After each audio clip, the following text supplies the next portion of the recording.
ये सारी जद्दोजहद किस लिए? नहीं, कैसा है ना कि मैं 2008 से दो दीवानों को देख रहा था जिनके पास सब कुछ था, लेकिन फिर भी वो कौम के लिए बहुत यानी चिल्ला रहे थे, बोल रहे थे। तो मुझे लगा कि मुझे एमआईएम के साथ जुड़ना चाहिए। आपको लगा कि नज़रअंदाज किया गया था पूरे चुनाव में आपको पार्टी की तरफ से? हाँ, उस वक्त मुझे ऐसा फील हुआ क्योंकि मैं खुद यानी कैंपेनिंग के लिए पार्टी की तरफ से हर तरफ जाता हूँ। मैंने बिहार में कैंपेनिंग की है, मध्य प्रदेश में की है और महाराष्ट्र के मुख्तलिफ इलाकों पे कैंपेनिंग्स की है। मैं हैदराबाद आया हूँ 2-3 चुनाव कैंपेनिंग करने, लेकिन मुमरा के लिए मुझे कोई रिस्पॉन्स ही नहीं दिया जा रहा है। जब मैं फ़ोन करता हूँ तो हाँ आपके वहाँ टीम आ जाएगी, आ ही नहीं रही है। अकेला ऐसा फील हो रहा था कि अकेला छोड़ दिया गया है। 10 साल आवाज़ उठाई आपने, तो 10 साल आवाज़ उठाने के बाद मिला क्या? सिर्फ 13,000 लोग आपकी हिमायत में आए, बाकी तो नहीं आए? नहीं, देखिए ऐसा नहीं, इसके पीछे बहुत से फैक्टर्स हैं। जो हमारे उधर के औलमा लोग हैं, जो वहाँ पर बहुत ज़्यादा उनके फॉलोअर्स हैं, उन्होंने क्या किया कि 10 ऐसी टीम बनाई। वो अलग अलग एरियाज में, अलग अलग मोहल्ले में सुबह से लेकर शाम तक कैंपेनिंग करते थे आपके अगेंस्ट में। हाँ, सैफ पठान बहुत अच्छे कैंडिडेट है, एमआईएम बहुत अच्छी पार्टी है, सैफ पठान बहुत अच्छे कैंडिडेट है, लेकिन अगर अभी हमने इनको वोट दिया तो बीजेपी आ जाएगी, क्योंकि राज्य में, हाँ, राज्य में भी बीजेपी आ जाएगी और हमारे शहर में भी बीजेपी आ जाएगी। एक डर बनाया गया। तब तक शादी हो गई थी आपकी? नहीं, पहले से मैरिड था मैं। शादी पहले ही हो गई? हाँ, एमआईएम जुड़ने से पहले से मैरिड। तो मतलब आपके बच्चे भी रहे होंगे, तो घर-बार भी रहा होगा? जी, फैमिली थी मेरी। मेरा जब मुझे तड़ीपार किया गया तो मेरी बच्ची 1.5 साल की थी। उसको लेकर के मैं यानी सब तरफ घूमा, 1.5 साल बाहर रहा शहर से। कभी आपकी अहलिया ने शिकायत नहीं की आपको? शिकायत तो देखो सबको रही है, पूरी फैमिली को रही है, पूरे दोस्तों को रही है। सबने हमेशा एक ही बात कही है, एमआईएम छोड़ दे। भुगत रहे हैं हम लोग ना? हाँ, भुगत रहे, पूरी फैमिली भुगत रही है, सब डिस्टर्ब हो रहे थे तेरे वजह से। इनडायरेक्टली मतलब खानदान पे भी हमला हुआ है आपके? हाँ, इनडायरेक्टली फैमिलीज को भी यानी टारगेट किया गया है कहीं ना कहीं।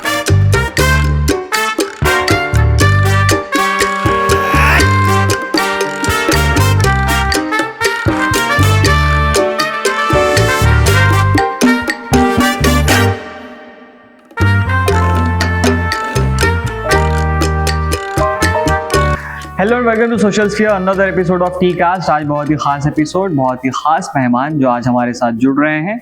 अभी हाल फिलहाल में जैसे आपको पता होगा कि महाराष्ट्र में कॉरपोरेशन के चुनाव हुए और उसमें एमआईएम की जो चर्चा रही वो पूरे कौमी सतह पर हुई और मुमरा से जो बहुत बड़ी जीत एमआईएम को हासिल हुई, उसी कड़ी का सबसे अहम हिस्सा जनाब सैफ पठान साहब हमारे साथ आज जुड़े हुए हैं, जिन्होंने हाल फिलहाल में कॉरपोरेशन में खुद भी कामयाबी हासिल की और वहाँ पर जो पार्टी को जमीनी सतह पर स्ट्रॉन्ग करने की भूमिका में इन्हें अहम किरदार में देखा गया। तो आज उन्हीं से बात करेंगे और महाराष्ट्र के पॉलिटिकल लैंडस्केप को एक बार फिर से हम लोग खंगालने की कोशिश करेंगे और साथ ही में जो एमआईएम की आइडियोलॉजी है उससे भी हम लोग वाबस्ता होने की पूरी कोशिश करेंगे। सैफ पठान साहब, बहुत बहुत स्वागत है आपका। बहुत बहुत शुक्रिया। पहला इसी सवाल के साथ शुरू करूंगा कि जो तिहाड़ जेल गए थे आप, तिहाड़ थाने मतलब जेल का जो आपका एक बार दौरा हो चुका है, वो क्या कहानी थी, क्यों आपको जेल भेजा गया? आमतौर पे ये बात कही भी जाती है एमआईएम के जो शहदाई हैं पूरे के पूरे, कि किसी का क्रिमिनल रिकॉर्ड बैकग्राउंड में नहीं होना चाहिए। जी देखिए, क्रिमिनल रिकॉर्ड तो था नहीं मेरा, लेकिन कैसा कि एमआईएम के लिए काम कर रहा था। हमारे सदर बैरिस्टर असदुद्दीन ओवैसी साहब से जब मेरी पहली मुलाकात हुई थी और मैं दारुसलाम ही आया था उनसे मिलने के लिए, तो उन्होंने मुझसे कहा था कि तुम बहुत जल्दी जेल जाओगे। वो बात 4 साल बाद जाकर के पूरी हुई। पेशेंट गोई हुई थी? हाँ, पेशेंट गोई हुई थी। क्या पता सदर साहब को क्या ऐसा लगा था कि मुझसे कहा था कि जेल जाओगे, डरना नहीं।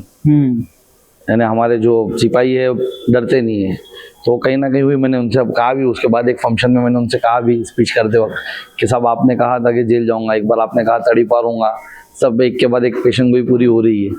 तो उसी का एक हिस्सा था कि यानी जेल मुझे जाना पड़ा। कोई रिकॉर्ड्स नहीं था, एक साजिश थी, साजिश के तहत भेजा गया जेल। 40 दिन रहा।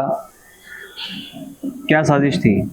बस यही कि एमआईएम का मुमरा में यानी कोई परचम ना लहराए, एमआईएम की कोई बात ना हो। वहाँ पर जो सिटिंग पार्टी है, जो सिटिंग एमएलए वगैरह है, जिनकी सत्ता है, बस उनके साथ जुड़ जाए और कोई भी यानी ऐसा ना काम ना हो जो उनकी पार्टी से हटकर और दूसरी पार्टी कोई काम ना करे। और एमआईएम के लिए मैं काफ़ी दिलो जान से हम कोशिश कर रहे थे, मेरी टीम कोशिश कर रही थी, तो बस उसको कहीं ना कहीं रोकने की साजिश की जा रही थी। जहाँ तक मुझे याद है आप मेमोरेंडम देने पहुंचे थे।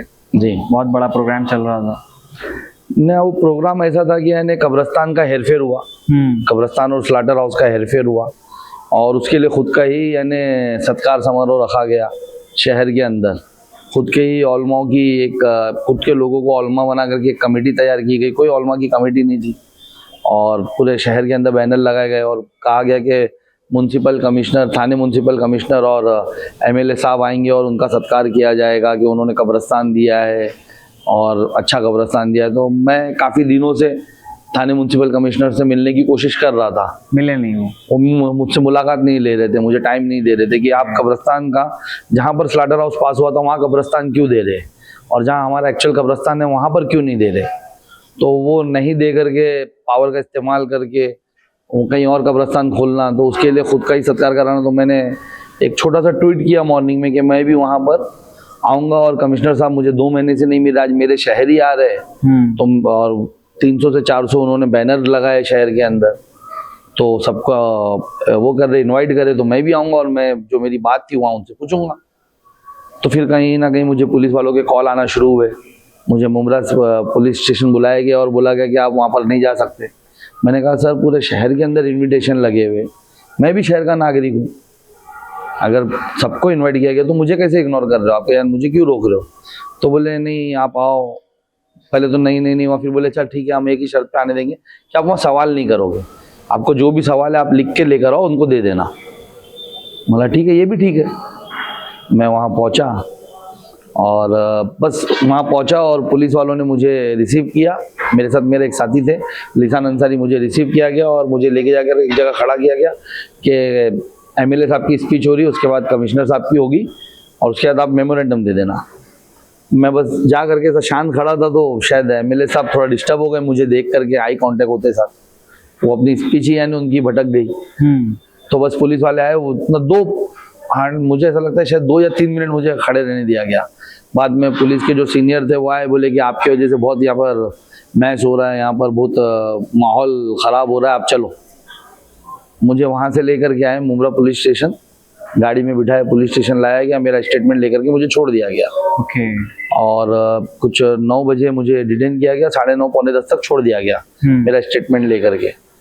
और उसके बाद 2 दिन बाद रात को 2:30 बजे मुझे एक कॉल आता है कि आपके खिलाफ यहाँ पर उस प्रोग्राम के अंदर मारपीटी करने के एक्ट लगाए जा रहे हैं और सरकारी अफसरान के साथ लड़ाई झगड़े करने के, सरकारी काम में बाधाएं डालने के। हालांकि उसके वीडियोस मौजूद थे, सब मौजूद थे और सब वहाँ पर पत्रकारों के भी स्टेटमेंट्स हुए कि ऐसा कुछ मामला नहीं हुआ। फिर भी उसके बावजूद भी एट्रोसिटी जैसे एक्ट मुझ पे लगाए गए कि वो जो ऑफिसर थे वो दलित कम्युनिटी से है, मैं उनके यानी जात के ऊपर कुछ गाली गलौज किया, मैंने उनके साथ मारा पीटी की, कॉलर वगैरह पकड़ के घसीटा वगैरह, कुछ इस तरीके से लगा करके मुझे फंसाया गया। शिकायत दर्ज हुई थी या सो मोटो कॉग्निजेंस लिया पुलिस ने? डायरेक्ट मुझ पे एफआईआर ली गई रात के 3 बजे। ओके। विदाउट मुझे कोई यानी इन्फॉर्मेशन दिए। जबकि एट्रोसिटी एक्ट में ऐसा है कि आपको यानी प्री नोटिस देना होता है और जिनके खिलाफ ये एक्ट लगते हैं उनको भी बुला करके उनके भी स्टेटमेंट लेने होते कि ये हुआ था कि नहीं हुआ था, लेकिन ऐसा कुछ भी नहीं किया गया। और वो भी 2 दिन बाद अचानक, सोचिए रात के 1 बजे कंप्लेंट करता आता है और वो 1-2 घंटे के अंदर बैठ करके एफआईआर करवा देते। ये सूचना कहाँ से मिली आपको कि आपका कुछ मेरे चाहने वाले थे, उन्होंने मुझसे कहा कि भाई हम यहाँ मौजूद है और ये प्लानिंग हो रही है कि सैफ पठान अभी घर पे सोया होगा, ये एट्रोसिटी एक्ट लगा करके उसको अरेस्ट किया जाए और 6 महीने के लिए जेल में रखा जाए, ताकि यानी फिर उसकी जो भी यानी एमआईएम है या जो भी उसको शहर का विकास है सब याद आ जाए, समझ में आ जाए और वो रुक जाए, 6 महीने में टूट के आएगा बाहर। तो उन्होंने मुझसे कहा कि आप शहर के लिए बहुत यानी दिल से काम करते हो, हमारे लिए करते हो, तो आप प्लीज़ ये जगह अभी थोड़ा हटो यहाँ से। तो इसके बाद आपने क्या कदम उठाया उस रात? उसके बाद मैं यानी हमारे उस वक्त एमएलए थे वारिस पठान साहब, ये 2019 की बात है, मैंने उनसे मुलाकात की और मुझे ऐसा लगा कि शायद वहाँ से भी बात नहीं बनेगी, तो मैं दारुस्सलाम आया। यहाँ आकर के मैंने असद साहब से बात की, असद साहब ने जो भी यानी जहाँ पे भी बात करनी थी असद साहब ने मुझसे कहा कि 1-2 दिन में मैं करके देता हूँ। फिर उसके बाद असद साहब ने मुझे बुलाया, बोले आप जाओ और कोर्ट की कार्रवाई पूरी करो और कोर्ट से बेल ले लो।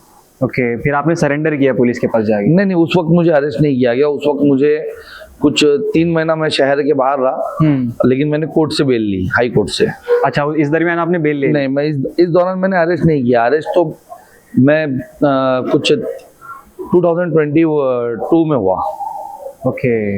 ये कैसा हो गया, 2019 में मुझ पे पहला केस बनाया गया, जो मैंने केस था। हाँ, और वो केस चल रहा है अभी भी? मैंने उसको, हाँ भी चल रहा है, मैंने उसको कॉश किया कोर्ट में जाकर के। ओके। क्योंकि मैंने वहाँ के सब प्रूफ्स निकाले कि ये सरकारी काम था क्या। तो मुझे पता चला कि जो एनसीपी के यानी वहाँ के प्रेसिडेंट है असेंबली के, उनके लेटर हेड पे परमिशन ली गई थी। तो ये तो सरकारी काम था नहीं कि मैं सरकारी काम रोकने आया। बिल्कुल। और एक थाने म्युनिसिपल कमिश्नर खुद का यानी सत्कार करवा नहीं सकते कोई भी काम के लिए। जी। वो रात को 9 बजे आए थे स्टेज पे, तो वो भी यानी गलत था। फिर उसके अलावा काफी जगहों से परमिशंस की मैंने आरटीआई डाल करके सब डिटेल्स निकाली, तो वो सरकारी काम नहीं थे। उस वक्त वो ऑफिसर जो जिन्होंने मुझ पर एट्रोसिटी डाले वो छुट्टी पे थे। तो ये सब यानी चीजें आई बाहर। तो मैंने इसको कोर्ट में चैलेंज किया। जैसे ही मैंने कोर्ट में चैलेंज किया, मुझ पे दूसरा केस बना। और इस बार कौन सा केस लगाया? लॉकडाउन लग चुका था। लॉकडाउन में हमारे वहाँ से किचन शुरू किया गया था मेरे ऑफिस से, MIM के हेड ऑफिस से, बॉम्बे कॉलोनी मेरी। अच्छा। तो उस हेड ऑफिस से हम लोगों ने लोगों के लिए खाना शुरू किया। मुफ्त में? मुफ्त में ना? मुफ्त में जी। और हम लोगों ने ऐसा किया था कि यानी हम किसी को हमारे घर पे यानी ऑफिस पे बुला करके शर्मिंदा नहीं करेंगे। तो हम लोगों ने नंबर जाहिर करे थे कि भाई आप ये नंबर पे कांटेक्ट करें, अगर किसी को कोई भी ज़रूरत हो तो उसकी आइडेंटिटी बताए बिना हमारे जो टीम के लोग हैं वो आकर के आपको जो भी नीड्स है वो दे करके जाएंगे। खाना दे के जाएंगे, या जो भी अदर नीड्स है, मेडिसिन वगैरह है, या किसी को एम्बुलेंस लगती है, किसी को यानी हॉस्पिटल इमरजेंसी में जाना है, सब हम करेंगे। तो शायद ये भी यानी लोगों को खटक रहा था। तो एक बहाना बना करके एक खाने का, एक सोसाइटी में खाना पहुंचा मेरा, वहाँ बहाना बना करके वहाँ पर कुछ पार्टी के लोग, दूसरी पार्टी के लोग, अदर पार्टी के लोग, हम खाना नहीं जाने देंगे या तुम्हारा खाना नहीं आएगा। फिर लोगों ने मुझे बुलाया, मैं वहाँ पहुँचा। इत्तेफाक से वो मेरे बाजार का एरिया था, मैं उस सोसाइटी में पहुँचा, मैंने उनको समझाया। खैर उनको समझ में आ गई बात। और मैंने उनको बताया कि इस खाने पे तो फोटो है नहीं, और हमारा मकसद है कि जो भी नीड, जिसको भी ज़रूरत है उसको पहुँच जाए। तो एक काम करो, हम गेट पे ला करके तुमको दे देंगे। हम रूम नंबर बता देते, जो जो रूम नंबर से हमको कॉन्टेक्ट हुआ है। कुछ उस सोसाइटी में 20 से 22 लोगों ने हमसे कांटेक्ट किया था। तो मेरे जो भी टीम के बंदे रहेंगे वो आपको देके चले जाएंगे, आप ऊपर दे दो। तो उनको खुद शर्मिंदगी फील हुई कि हम इनके साथ क्या कर रहे हैं और ये हमारे साथ क्या कर रहे हैं। 10 बजे तक वो सॉर्ट आउट हो गया। इस दौरान कोई बीच में बोल रहा था तो मैंने एक हल्का सी ऐसा मत, चल तू बीच में मत बोल, तू हट। वो भी मान गया, सब बात हो गई। और मैं वहां से चला गया 10 बजे, और सुबह 6 बजे फिर मुझे फोन आया कि भाई उसका तो सर फट गया है, आप पे 307 जैसे सेक्शंस लग रहे हैं। Attempt to murder. हाँ, अटेम्प्ट टू मर्डर जैसे। बोला इतना हो गया, मुझे पता नहीं चला। एक टपली, क्या कहते हैं, टपली पे इतना भारी हाथ है आपका मतलब। तो वो फिर उसके चलते भी यानी वही हुआ कि फिर मुझे 22-23 दिन बाहर रहना पड़ा। मैंने कोर्ट से बेल ली। फिर मैंने अगेंस्ट उसकी क्या कहते हैं, मेडिकल सर्टिफिकेट निकाली आरटीआई के जरिए। तो उसमें नो इंजरी थी। 307 तो नहीं लगाया इन लोगों ने, लेकिन 326 लगा दिए मुझ पे, 326 लगा दिए, वो भी अटेम्प्ट टू मर्डर। और उसके बाद फिर यानी जब मैंने वो मेडिकल सर्टिफिकेट सबमिट की तो उसके बाद उनको याद आया कि मैंने लड़कियों के साथ भी छेड़छाड़ की है वहाँ पर, उनकी माँ और बहनों के साथ। फिर नया मामला दर्ज हुआ? फिर नया नहीं, उसी में नया अमेंडमेंट किया गया। ओके, नई धाराएं चिपकाई? नई धारा चिपकाई गई। और फिर उसके बाद आपको रेस्ट ऑफ द स्टोरी पता है कि यानी वो दोनों धाराओं के बेस पे मैं हिंदुस्तान का पहला शख्स हूँ जिसमें एक केस में ऑलरेडी कॉशिंग है और एक यानी फेक वापस से कॉश होने ही वाला है। उससे पहले ही मुझे एक्सटर्नमेंट का नोटिस दे दिया गया तड़ीपारी का कि यानी आपका कैरेक्टर इतना डेंजर है, आपने 2 बड़ी बड़ी वारदात को अंजाम दिया है, आपसे शहर को खतरा है, आप शहर छोड़ के जाओ। और फिर उसके बाद यानी तड़ीपार कर दिया गया। तो ये सारी जद्दोजहद किस लिए? आप तो माशाल्लाह साहिब इस्तिताअत आदमी है, आराम से बैठते अपना बिजनेस करते, कहीं घूम के आते, हफ्ते में एक बार फैमिली के साथ बाहर डिनर जाते, ये सब चीज़ें क्यों? नहीं, कैसा है ना कि मैं 2008 से 2 दीवानों को देख रहा था जिनके पास सब कुछ था, लेकिन फिर भी वो कौम के लिए बहुत यानी चिल्ला रहे थे, बोल रहे थे, उनको देख रहा था। फिर मुझे पता चला कि 2014 में ऐसी खबरें आई कि यानी हमारे महाराष्ट्र में भी आ रहे, हमारे शहर भी आ रहे, और हमारा कोई पॉलिटिकल बैकग्राउंड नहीं था। यानी मेरे फोर फादर्स में किसी का कोई पॉलिटिकल बैकग्राउंड नहीं था। शायद मैं मेरी फैमिली से शायद पहला बंदा होऊंगा जो पॉलिटिक्स में होऊंगा जी। कोई बैकग्राउंड ही नहीं, कोई लेना देना ही नहीं ना, उससे पहले मेरा कोई पॉलिटिकल पार्टीज के साथ कोई यानी जोड़ दिया कुछ था। तो वो एक लगा कि यानी ये लोग आ रहे हैं, इनके साथ जुड़ना चाहिए। वाकई में कौम को अब ज़रूरत है और मुमरा शहर को ज़्यादा ज़रूरत है। ये जो मुमरा में हो रहा था, जो मेरे सराउंड में देख रहा था, जिस तरीके का एक माहौल क्रिएट किया जा रहा था, एक तानाशाही बनाई वहाँ पर क्रिएट की गई थी, एक हिटलर शाही कि आप किसी के बारे में कुछ बोल नहीं सकते हो, आप एमएलए के खिलाफ कुछ बोल नहीं सकते, आप पार्टी के खिलाफ कुछ बोल नहीं सकते हो। और वहाँ पर तो लोगों को समझता नहीं है, लेकिन एक एक करके वहाँ पर जितने रिजर्वेशन हमारे स्कूल्स, कॉलेज, हॉस्पिटल्स के लिए है, वो उनका बेचना शुरू हो गया था। धीरे धीरे वहाँ प्राइवेटाइजेशन लाया जा रहा था। ड्रग्स अचानक से यानी हमारे वहाँ पर जो यानी ये एमएलए के आने से पहले आज मैं समझता हूँ कि जो 10% हुआ करता था आज वो 100% हो गया। हमारी नस्लें बर्बाद हो रही है। तो मुझे लगा कि मुझे एमआईएम के साथ जुड़ना चाहिए और कहीं ना कहीं इसको रोकना चाहिए। तो बस वो मैंने इनका हाथ थामा और मैं इनके साथ पार्टी के साथ चलने लगा। बस यही था कि फिर मेरा सुकून, आराम जो मुझे करना चाहिए था सब रोक दिया गया। कितने साल से एक्टिवली पार्टिसिपेट कर रहे हैं पॉलिटिक्स में? मैं 2014 से 2014 से। इसके बाद एक ऐसा मौका भी आया जहां पर आपने विधानसभा चुनाव भी लड़ा।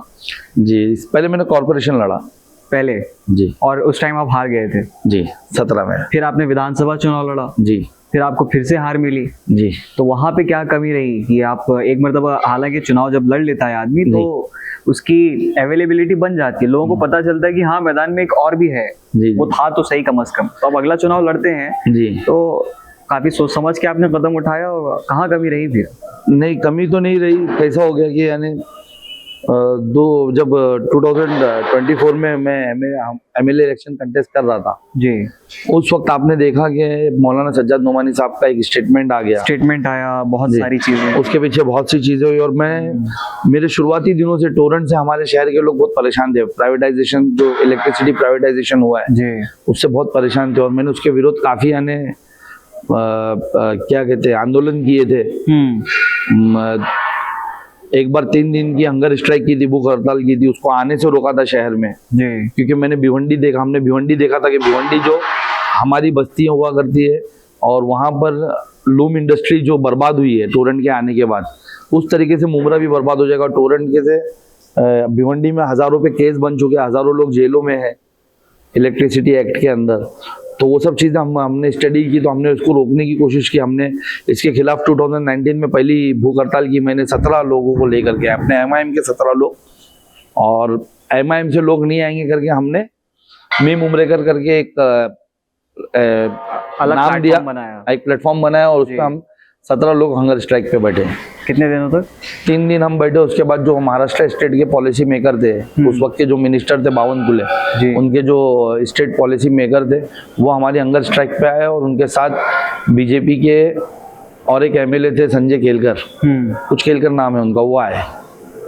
उन लोगों ने आकर के हमारी बातें मानी। उन लोगों ने हमें लिखित में आश्वासन दिया कि हम टोरेंट को नहीं आने देंगे, आप लोग अपनी हंगर स्ट्राइक को ब्रेक करिए। उसके बाद हमने वो हंगर स्ट्राइक तोड़ी। फिर उसके बाद जैसा मैंने आपको बताया कि लॉकडाउन में जब मुझ पे केस बना जी, 22 दिन जब मैं हटा, तो उस दौरान रातों रात टोरेंट को शहर में लाया गया। मैं वहाँ था नहीं विरोध करने के लिए। अगर आप होते तो उसको लागू होने नहीं देते? कहीं हद तक रोकता, या कहीं हद तक रोके ही रखा था। 1 साल से आने नहीं दिया था। एग्रीमेंट तो 2019 में हो गया था, लेकिन उसे शहर में आने नहीं दिया था। अगर मैं उस वक्त मुझे नहीं हटाया गया होता तो शायद टोरेंट इस वक्त भी टोरेंट आने के लिए स्ट्रगल कर रही होती। अब जैसा हम भगाने के लिए स्ट्रगल कर रहे हैं, वो कर रही होती आने के लिए। एमएलए के इख्तियार में थी ये चीजें? एमएलए के इख्तियार में थी। देखिए, एक एमएलए रिप्रेजेंटेटिव होता है पूरे असेंबली का, विदाउट उसके यानी एक्सेप्टेंस के, विदाउट उसकी परमिशन के कैसे प्राइवेटाइजेशन होगा जी। और उससे पहले भी यानी उसका जब टोरेंट आने वाली, उससे पहले भी कई बार उनके स्टेटमेंट आ चुके थे ऑन कैमरा कि मैं प्राइवेटाइजेशन की तरफ जाने की सोच रहा हूँ, इलेक्ट्रिसिटी प्राइवेट करवा के। वो लोगों को बहुत अच्छा मैनिपुलेट करते अपने बातों के जरिए। उन्होंने करना शुरू कर दिया था। कहीं ना कहीं हम समझ रहे थे कि ये मैनिपुलेशन हमारे लिए बहुत डेंजर होगा, ये हमारे जो लोग अब नहीं समझ रहे ये कल रोएंगे। और वही हुआ। आज पूरा शहर मुतासिर है इससे, इसके बढ़ते बिलों से। इसके इलेक्ट्रिसिटी चार्जेस से, तो कहीं ना कहीं यानी उससे परेशान है लोग टोरेंट से यहाँ। 2019 में जो आमदार का चुनाव हुआ, आपको टिकट मिला? और नहीं, 2019 में नहीं, 2020 में 2019 में मेरा नाम चल रहा था। हाँ। कुछ 11 लोगों ने इच्छुकता जाहिर की थी। अच्छा, लास्ट विधानसभा चुनाव आपने लड़ा है? लड़ा है। ओके, उससे पहले का आपने नहीं लड़ा था? उससे पहले बराबर। तो उसमें शायद 13,000 समथिंग कुछ वोट मिले थे आपको। हाँ, अभी 2024 में 2024 में ना। तो हमने कुछ चीज़ें सुनी है चुनाव के ताल्लुक से। पहली बात तो ये कि वहाँ पर ऑब्वियसली बात है कि पार्टी के पास 2 बड़े चेहरे हैं, और उन 2 बड़े चेहरों का ग्राउंड में कैंपेनिंग करने से बहुत बड़ा प्रभाव पड़ेगा किसी भी तरह से। तो आपको वहाँ पर प्रोग्राम्स नहीं दिए गए, जिसकी वजह से आप किसी होटल में घुस गए थे असला समेत, फिर आपने वहाँ पर कुछ हंगामा भी खड़ा किया। तो वो क्या चीज़ें हैं वो? नहीं, ऐसा असला नहीं है। मुझे पूरे इलेक्शन के दौरान एक भी प्रोग्राम नहीं दिया गया। मुझे एक ही प्रोग्राम दिया गया था कि अकबरुद्दीन ओवैसी साहब की एक सभा होगी आपके वहाँ पर। ओके। और ठीक है, मुझे लगा कि मैं कर लूँगा। सब हुआ। हम 1 तारीख से हम माहौल बनाते आ रहे थे कि 15 तारीख को अकबरुद्दीन ओवैसी साहब उमरा आ रहे, और 15 की लग गई 15 तारीख, और सुबह बोला जाए या रात बोला जाए, जब 14 की रात 1 बजे एक मुंबई के उस वक्त सदर हुआ करते थे, उन्होंने यानी अपने पेज पे डाला कि अकबरुद्दीन ओवैसी साहब कल शाम को मेरे वहाँ आ रहे। ये हो ही कैसे सकता, प्रोग्राम मेरे वहाँ है। तो फिर मैंने उसके बाद कांटेक्ट करने की कोशिश की हमारे हैदराबाद की टीम को, तो मुझे कोई जवाब नहीं दिया जा रहा था। तो मुझे पता चला कि कोई होटल पे पूरी टीम रुकी हुई है। वहाँ मैं पहुँचा। हंगामा तो नहीं, अब उसे हंगामा समझो जो भी समझो, लेकिन मैंने मेरी बातें रखी कि यानी मेरे साथ ऐसा कैसा कर सकते हो आप। मुझे 15 दिन से मैं वहाँ पर मुसलसल थ्रू सोशल मीडिया हो या मेरी स्पीचेस वगैरह में जो मैं सभाएं ले रहा हूँ, उसके अंदर मैं ऐलान कर रहा हूँ कि अकबरुद्दीन ओवैसी साहब आ रहे। इस तरीके से तो मैं चुनाव का बहुत यानी रॉन्ग इंप्रेशन जाएगा मेरा वहाँ पर लोगों पे, मेरे यानी वोटर्स पे एतमाद टूट जाएगा। तो यानी काफी टाइम तक चला वो विवाद, करीबन 1 घंटा। फिर अंदर से मैसेज आया अकबरुद्दीन ओवैसी साहब का कि सैफ को बोलो जाने, मैं वहाँ आऊँगा। आपको लगा कि नजरअंदाज किया गया था पूरे चुनाव में आपको पार्टी की तरफ से? हाँ, उस वक्त मुझे ऐसा फील हुआ, क्योंकि मैं खुद यानी कैंपेनिंग के लिए पार्टी की तरफ से हर तरफ जाता हूँ। मैंने बिहार में कैंपेनिंग की है, मध्य प्रदेश में की है, और महाराष्ट्र के मुख्तलिफ इलाकों पे कैंपेनिंग की है। मैं हैदराबाद आया हूँ 2-2, 3-3 चुनाव कैंपेनिंग करने। तो मैंने अक्सर देखा कि पार्टी की तरफ से हर एक टीम हर एक कॉन्स्टिट्यूएंसी में पहुँचती है। कभी मैं खुद वो टीम का हिस्सा बन के गया हूँ, लेकिन मुमरा के लिए मुझे कोई रिस्पॉन्स ही नहीं दिया जा रहा है। जब मैं फ़ोन करता हूँ तो हाँ आपके वहाँ टीम आ जाएगी, आ ही नहीं रही है। अकेला, ऐसा फील हो रहा था कि अकेला छोड़ दिया गया है। क्या कारण है कि राज्य सतह पे जो आपसे ऊपर लीडर बैठे थे उनकी कोई चालसाजी थी इसमें, या हेड ऑफिस में जो रणनीतियाँ बन रही थी वो आपको पसंद नहीं आई? नहीं, ऐसा नहीं है कि देखिए रणनीतियाँ तो नहीं, अब इसे हर एंगल से देखा जाता है। ऐसा भी हो सकता है कि कोई साजिश कर रहा हो, या हो सकता है कि यानी उनका ध्यान ना हो मुमरा की तरफ, उनको लग रहा हो कि मुमरा जीत ही नहीं सकते। ये भी हो सकता है, या फिर ये हो सकता है कि मुझ पे ज्यादा भरोसा हो कि वो अकेला कर लेगा, जिस तरीके से अभी कॉर्पोरेशन में भी छोड़ दिया गया कि अकेला कर लेगा करके। तो ये भी हो सकता है। अकेले तो किया आपने फिर। तो वही बोल रहा हूँ कि ये भी हो सकता है कि यानी ये भी, मैं ज्यादातर नेगेटिव जाने से बेहतर पॉजिटिव लेना सोचता हूँ कि भाई ठीक है, उनको मुझ पे भरोसा, मैं कर लूंगा अकेले। और मैंने की, मैंने वो एमएलए के दौरान भी मैंने कुछ 12 सभाई की मैंने, बड़ी यानी अगर मैं अकेला, कोई लोकल कोई भी यानी चेहरा नहीं आ रहा है बाहर से, और मैं अगर सभा करता हूँ और मेरे सामने 2000 कुर्सियां भर जाती है, उसके बाद भी क्राउड खड़ा रहता है, तो डेट्स मीन अच्छा रिस्पांस था मुझे। और इसके अलावा एमआईएम इकलौती ऐसी पार्टी है जहाँ पार्टी फंड नहीं मिलता कैंडिडेट, अपने अखराजात पे चुनाव लड़ना बहुत बड़ी बात होती है। बड़ी बात होती है। तो मुझे खैर बाकी सबको छोड़िए, मुझे आप अपने बारे में बताइए कि आपको अपने ऊपर सेल्फ कॉन्फिडेंस कितना है कि मुझे पार्टी वार्टी की किसी कल्ट फेस की जरूरत नहीं है, मैं सैफ पठान, मैं मैदान में उतरा तो मैं जीतूंगा अपने बलबूते पे।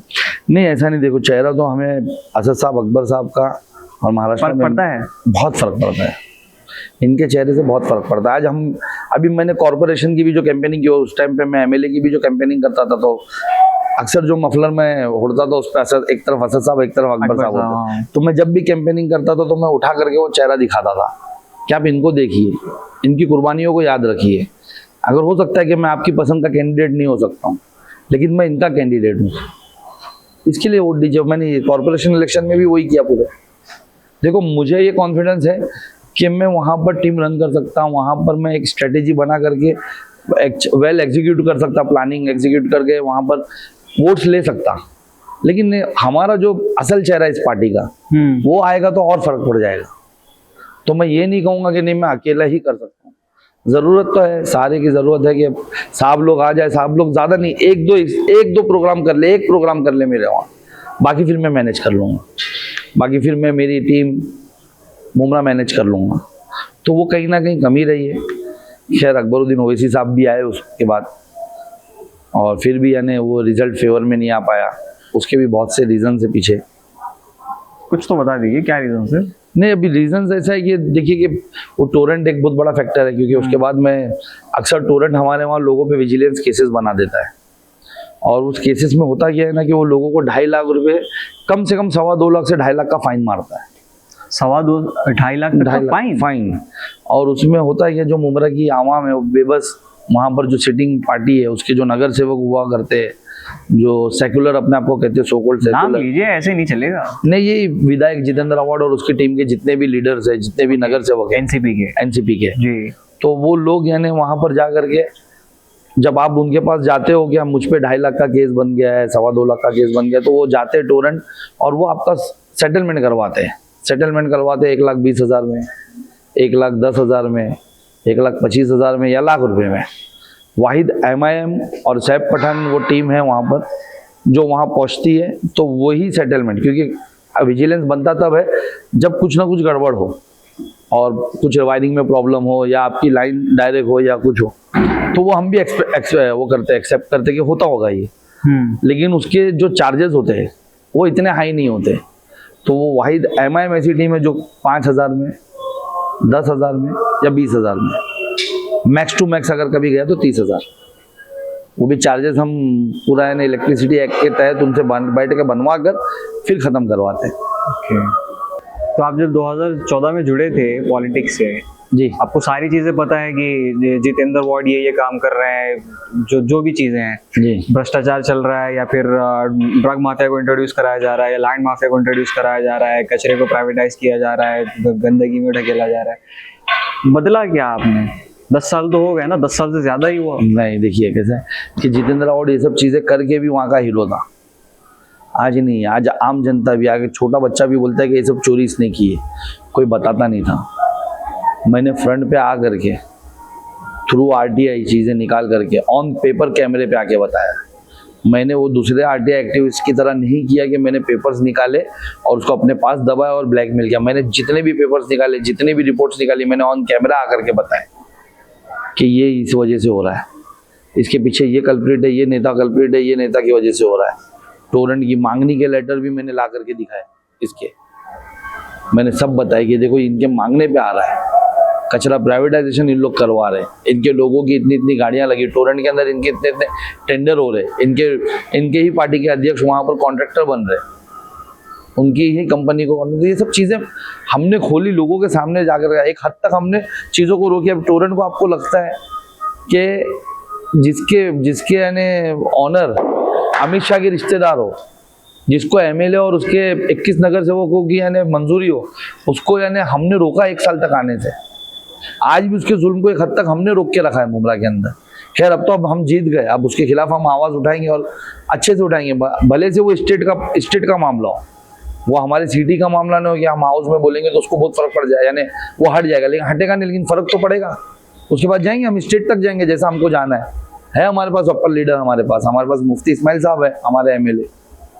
वो डीलर का जो नेटवर्क था वो इसके बंगले के पास का था, रात के 2 बजे का। तो ये सब चीजें इस तरीके से यानी है, तब हम इसका विरोध कर रहे हैं ना। और ये सब चीजें हम लोगों ने लोगों के सामने लाके रखी है, लोगों को बताया, और ये सच है।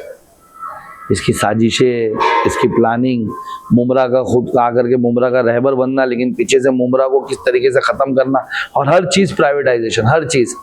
मुसलमान बोलता सफाई हमारा आधा ईमान है। आज 80% पॉपुलेशन मुस्लिम है मुमरा की, इसने कचरा प्राइवेटाइजेशन करवा दिया। कलवा और मुमरा इसकी कॉन्स्टिट्यूएंसी, एक ही कॉन्स्टिट्यूएंसी है। कलवा में आज भी थाने म्युनिसिपल कॉर्पोरेशन कचरा उठा रही है और मुमरा का क्रिस्टल कंपनी कचरा उठा रही है, प्राइवेटाइजेशन हो गया। और मुमरा में जगह जगह पे कचरों का अंबार है, मुमरा वालों को कचरों में रखा गया। रोड के ऊपर, मेन रोड के ऊपर, नेशनल हाईवे के ऊपर कचरों की जैसे डंपिंग बनाई जाती है 2-2 माले की, उसका विरोध एमआईएम करती है। हम उसके लिए आंदोलन करते, आकर के रास्ते पे बैठ जाते, तब जाकर के वो उठाया जाता है। तो इस तरीके से ये जो हमारे शहर के साथ किया जा रहा था नशा, आज नशा कोई ऐसी शहर की गली नहीं होगी जिसमें नहीं बिकता हो। तो इतना फ्री एक्सेस आता कहां से? एज अ रिप्रेजेंटेटिव ये एमएलए कर क्या रहा है? अगर आज एडमिनिस्ट्रेशन पे एमएलए जा करके अगर सख्ती से बात कर ले या लेटर दे दे या अगर अंदर असेंबली में आवाज उठा दे इसके खिलाफ सीरियसली, तो क्या लगता है आपको नशा बिकेगा? पुलिस जब एक मंदिर के और मस्जिद के बाहर से चप्पल चोरी नहीं होने दे सकती, ऐसा दावा करती है, तो कैसे नशा आता है हर दूसरी गली में मेरे शहर में? तो ये सब चीजें, ये सब फिक्र की वजह से हम लोग एमआईएम, असदुद्दीन ओवैसी साहब और अकबरुद्दीन ओवैसी साहब के साथ जुड़े कि अब हमको इंसाफ मिलेगा। ये लोग महाराष्ट्र आए, अब हम इनके साथ जुड़ करके कहीं ना कहीं, अगर अल्लाह ने हमको चूटी बराबर भी ताकत दी तो हम इनके साथ जुड़ करके इनकी भी ताकत बढ़ाएंगे, ताकि और भी लोगों का काम हो और हमारे भी शहर में काम करके लेंगे इनके जरिए। ये उम्मीद है हमारे शहर के लोगों को एमआईएम से। तो ये सब चीजें थी। अगर 10 साल आवाज उठाई आपने, तो 10 साल आवाज उठाने के बाद मिला क्या? सिर्फ 13,000 लोग आपकी हिमायत में आए, बाकी तो नहीं आए? नहीं, देखिए ऐसा नहीं, उसके पीछे बहुत से फैक्टर्स हैं। जब मौलाना सज्जाद नोमानी साहब ने एक तरफा फैसला किया, क्योंकि उन्होंने मुझसे तो मुलाकात की नहीं, मैं उनसे मांग रहा था मुझे भी मुलाकात का समय दिया जाए, मेरी भी बात सुनी जाए। अब अगर किसकी हिमायत करने वाला, हमको पता था कि आप हिमायत करने वाले उसकी, तो मेरी भी बातें सुनी जाए। उनने मुझे मौका नहीं दिया, मैं ऑफिशियल अपॉइंटमेंट मांगता रह गया, वो नहीं दिया गया, मुलाकात मांगता रह गया, नहीं दिया गया। उसके बाद हुआ यूं कि मुमरा के अंदर सबसे पहला नाम, उनकी लिस्ट सबसे पहली जितेंद्र अवार्ड के नाम की आई, और उसके बाद बाकी यानी महाराष्ट्र के अलग इलाकों में फिर लिस्ट आना शुरू हुई। तो वो जो हमारे उधर के औलमा लोग हैं, जो वहाँ पर बहुत ज़्यादा उनके फॉलोअर्स हैं, उन्होंने क्या किया कि 10 ऐसी टीम बनाई जिसके 5 से 10 औलमा रोज, ऐसी 10 टीमें, 10-10 की, 100 औलमा, 10 टीम बना करके वो अलग अलग एरियाज में, अलग अलग मोहल्ले में सुबह से लेकर शाम तक कैंपेनिंग करते थे। हाँ, सैफ पठान बहुत अच्छे कैंडिडेट है, एमआईएम बहुत अच्छी पार्टी है, सैफ पठान बहुत अच्छे कैंडिडेट है, लेकिन अगर अभी हमने इनको वोट दिया तो बीजेपी आ जाएगी, क्योंकि राज्य में, हाँ, राज्य में भी बीजेपी आ जाएगी और हमारे शहर में भी बीजेपी आ जाएगी। एक डर बनाया गया। देखो जितेंद्र अवार्ड हर साल यही करते, जब वो 2009 में आए तो उनके सामने शिवसेना से कैंडिडेट थे, तो उन्होंने शिवसेना का डर दिखाया, इलेक्शन जीत गए। उसी तरीके से 2014 में भी उन्होंने सेना का डर दिखाया, इलेक्शन जीत गए। हुआ क्या बाद में? वही सेना के साथ जाकर के सरकार बना ली है। अब वो बीजेपी का डर दिखा रहे, क्योंकि सेना तो साथ में है,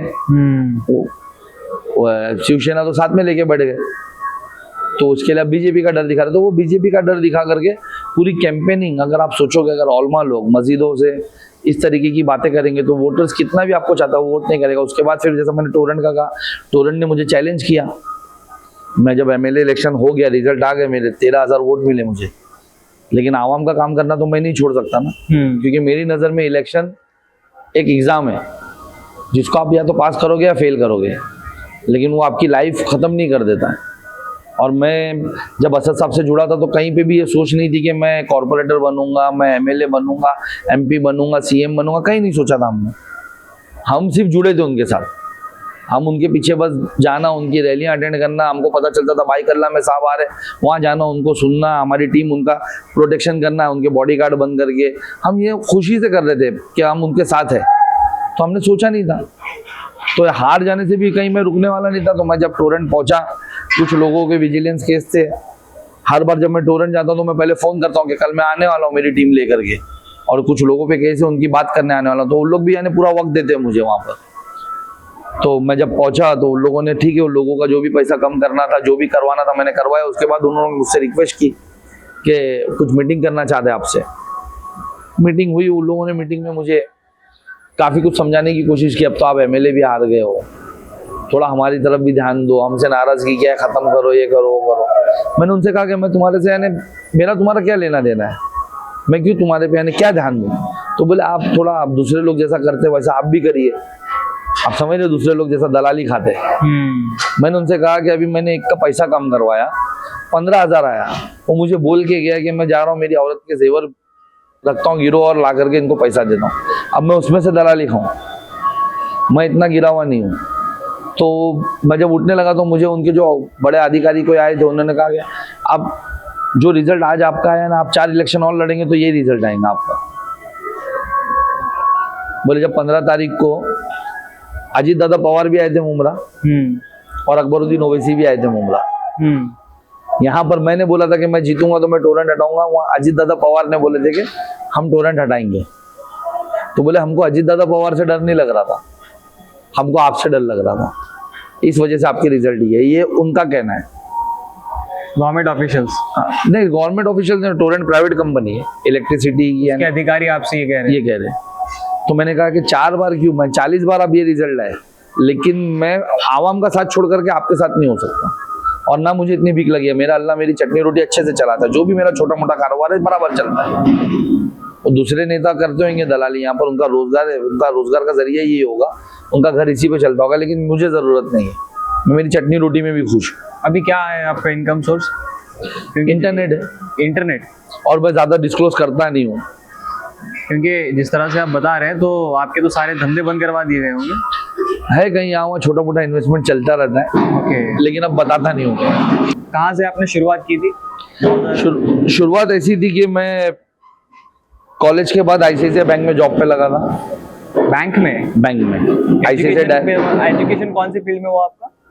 मेरा क्या है, कॉमर्स से मैंने ग्रेजुएशन किया। इसके बाद आपने बैंक में नौकरी की? बैंक में नौकरी की। ओके। किसी वजह से ग्रेजुएट अपीयर्ड हूँ मैं, क्लियर नहीं था। अच्छा।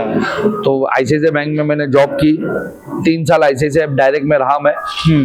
वहाँ पर एज अ फील्ड एग्जीक्यूटिव लगा, फिर टीम लीडर बना, फिर असिस्टेंट यूनिट मैनेजर बना, फिर यूनिट मैनेजर बना। तो ऑल ऑफ सडन यानी एक मेल आया, हमारे केबी कामत उस वक्त के डायरेक्टर थे इंडिया के, उनका कि जितने भी ग्रेजुएट नहीं है उनको डिमोट करके टीम लीडर बनाओ या एग्जीक्यूटिव कर दो। ओके। तो कहीं ना कहीं वो मुझे गवारा नहीं हुआ,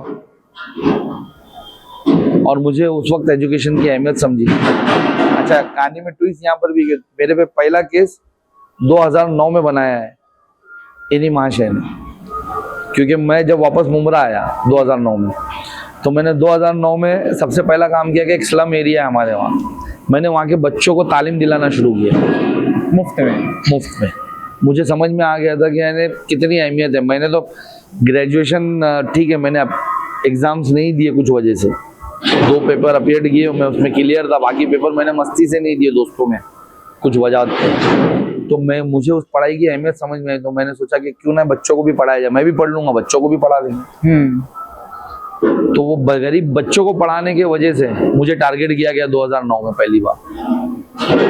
और उस वक्त के पुलिस सीनियर थे सोंडे साहब, उन्होंने मुझे बुला करके कहा कि भाई आप अच्छा काम कर रहे हो, थोड़ा रुक जाओ, एमएलए साहब को पसंद नहीं आ रहा है। गरीब बच्चों को पढ़ा? अच्छा, उनको ये इनसिक्योरिटी थी कि मेरा अपोजिट लीडर पैदा हो रहा है। नहीं, अपोजिट तो नहीं बोला जा सकता क्योंकि एमएलए थे और मेरा कोई पॉलिटिकल बैकग्राउंड ही नहीं था। लेकिन तो क्या दिक्कत होगी आपके बच्चों को? मुझे ऐसा पता चला कहीं बाद में कि यानी जो वहाँ के कॉर्पोरेटर्स थे ना, वो इसको चढ़ाते थे कि ये कॉर्पोरेशन करेगा, ये कॉर्पोरेटर लड़ेगा, क्योंकि भले से पॉलिटिकल बैकग्राउंड नहीं था, लेकिन एक फैमिली का दबदबा था, एक रुतबा था, मोहल्ले में प्रेस्टिजियस लोग थे हम लोग उस वार्ड के अंदर। तो वो कहीं ना कहीं उनको वो इनसिक्योरिटी थी कि आगे चल के तो कॉर्पोरेटर नहीं बन जाएगा या कॉर्पोरेटर तो नहीं कंटेस्ट कर लेगा, तो उस वजह से टारगेट किया गया। ओके। फिर उसके बाद भी यानी थोड़ा सोशल वर्क करता था मैं। कोई पार्टी से तो था नहीं, सोशल वर्क करता था, लेकिन फिर एक झगड़ा होता है जैसे अभी हम लोग समझो कि यहाँ पर बैठे, ये नामपल्ली, झगड़ा हुआ है चंदन गुट्टा पे, और मैं बैठा हूँ नामपल्ली में, लेकिन एफआईआर सैफ पठान के नाम पे हो रही। आपका इन्वॉल्वमेंट ही नहीं है? मुझे पता ही नहीं है। फिर वो केस में भी मुझे वो सीनियर ने बुला करके बोले कि सैफ भाई आप अच्छा काम कर रहे हो, हम लोग के पास भी रिपोर्ट रहती है, अब मत करो। तो वो 2009 से लेकर के 2010 से लेकर के 2014 तक ठीक है, मुझे 169 करके दिया गया उस केसेस में, सबके स्टेटमेंट हुए और पुलिस ने फिर रिपोर्ट बनाई कि बंदा वहाँ मौजूद ही नहीं था, झूठा केस बन रहा है, वो केस करके दिया गया। एफआईआर तो नहीं हुई मुझ पे, लेकिन कहीं ना कहीं फिर सीनियर साहब ने मुझे बुला करके समझाया कि साहब भाई छोड़ दो, मत करो ना, जब उनको पसंद नहीं आ रहा तो क्यों अच्छा काम कर रहे। तो 2010 से लेकर के 2014 तक मैं शांत रहा, मैं सिर्फ बिजनेस करता रहा, ढाबे, कंस्ट्रक्शन, नए नए बिजनेस अपॉर्चुनिटी से लागू वो करता रहा, खुद की मार्केटिंग कंपनी रन की मैंने इस दौरान। तो यानी कैसे है कि मैं बिजनेस की तरफ भागा। जब मुझे लगा कि यानी अब असद साहब और अकबर साहब महाराष्ट्र आ रहे, तो मैं इसकी पॉलिसीज मुझे उस वक्त समझ में आई कि अगर मैं बच्चों को पढ़ा रहा हूँ, अगर आपके कान में कोई कॉर्पोरेटर भी भड़का रहा है तो काम तो बुरा नहीं है। और 2009 में जब आपने कंटेस्ट किया है तो हमने तो आपको सपोर्ट किया है, क्योंकि हम सेना के साथ तो जाना नहीं, बिल्कुल हमारे पास कोई दूसरी अपॉर्चुनिटी नहीं, कोई दूसरा यानी रास्ता ही नहीं था, तो हम तो तुम्हारे को एनसीपी को सपोर्ट किए थे, हम वोट दिए आपको, या हमारे मोहल्ले के लोगों ने आपको वोट दिए। तो ऐसा कुछ था ही नहीं मामला। तो मुझे उस वक्त समझ में आई कि इनकी सोच कितनी डेंजर है कि अगर मैं गरीबों की पानी की लाइन डाल रहा हूँ तो ये मुझे टारगेट कर रहे मेरे जाती अखराजात पे, अगर मैं बच्चों को पढ़ा रहा हूँ तो मुझे टारगेट कर रहे। तब मुझे समझ में आने लगा कि आदमी डेंजर है। हम लोग दूर होना शुरू हुए और हम अपने कारोबार में ही रहे। फिर एमआईएम जब आई तो हम एमआईएम से जुड़े, और फिर उसके बाद तो फिर एक लंबी जर्नी है जो आज तक चली रही है और उम्मीद है कि आगे भी चलती रहेगी इंशाल्लाह। तो 14 में फिर आपकी पॉलिटिकल जर्नी शुरू हुई वहाँ से? हाँ, पॉलिटिकल जर्नी तो 17 में शुरू हुई। 14 से तो यानी समझिए कि बस मैं पार्टी के साथ जो भी पार्टी का काम होता था वॉलंटियरली कैसा है। 2014 में एक मीटिंग बुलाई गई हमारे वहाँ पर, आपके हैदराबाद के एक है, एक्चुअल मीटिंग 2013 में बुलाई गई। ओके। आपके वहाँ से एक अशरफी साहब है, उन्होंने एक मीटिंग रखी, मुझे भी कॉल किया, शहर से कुछ और लोगों को भी कॉल किया। मैं वो मीटिंग में पहुंचा। असद भाई अकबर भाई को जानते थे, असद भाई से ज्यादा अकबर भाई को जानते थे हम। हाँ, उस टाइम पे अकबरुद्दीन ओवैसी साहब बोले तो यानी वीडियोस देखते थे, हम जानते थे। मैं वो मीटिंग में पहुंचा, मैंने फोन किया, मला मैं स्पॉट पे आया हूँ, जो आपने लोकेशन बताया मैं वहाँ आया हूँ, लेकिन यहाँ तो सब शॉप्स बंद है। तो बोले आवाज मत करो, आवाज मत, यानी इतना डर था। कॉन्फिडेंशियल मीटिंग हो रही थी, कॉन्फिडेंशियल। शटर उठा और मुझे अंदर लिया गया, बोले ये मीटिंग करेंगे। तो आज भी फख्र से कहता हूँ कि मैं वो मजलिसी हूँ कि मैंने वो शटर को उठाया और मोला खोलकर मीटिंग करो, वो भी खुले मैदान में। तो उस वक्त पता चला कि साहब लोग शायद 2014 में कंटेस्ट करने वाले हैं असेंबली इलेक्शन। वो पहली बार मुझे बुला करके बताया गया और वो पहली बार मैंने मीटिंग खोल करके की, वो शटर खुलवाया था मैंने। लेकिन वो इतने डरपोक लोग थे कि उन लोगों ने मुझे सेकंड टाइम मीटिंग में नहीं बुलाया। फिर उसके बाद बुलाया नहीं। फिर 14 में जब असद साहब मेरे ही मोहल्ले के अंदर स्पीच करने आए, सभा थी उनकी, और जो हमारे एमएलए कैंडिडेट थे, किनको टिकट दिया गया था? अशरफ मुलानी साहब थे। ओके। वो हमारे एमएलए कैंडिडेट थे। उनका कभी हम लोग से जमा नहीं था। हमने कभी यानी कॉर्पोरेटर भी रह चुके वो कांग्रेस से, और वो कांग्रेस के बड़े लीडर है हमारे वहाँ के, लेकिन हमारा कभी उनसे जमता नहीं था। लेकिन सिर्फ असद भाई की मोहब्बत में मैं उनसे जुड़ा। वो खुद परेशान थे कि मैं यानी उनका साथ दे रहा हूँ करके, मगर आपको पार्टी से मतलब था? बस पार्टी से। वो खुद बोलेंगे, आप कभी अगर अशरफ भाई से बात होगी तो बोलेंगे कि उन्होंने मुझे वहाँ पब्लिक के बीच में भी, जब मैं असद भाई की स्पीच सुनने के लिए वहाँ पहुंचा, तो मुझे देख के बोले तू यहाँ क्या कर रहा है?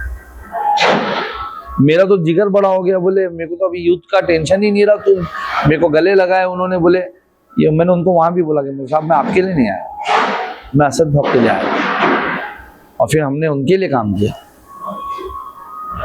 हमने असदुद्दीन ओवैसी साहब, अकबरुद्दीन ओवैसी साहब का चेहरा देख के काम किया। तो 14 में आपने बिना किसी गर्ज के ऐसे ही बस काम कर दिया? 14 से लेकर के 16 तक ऐसे ही काम करते रहे हम।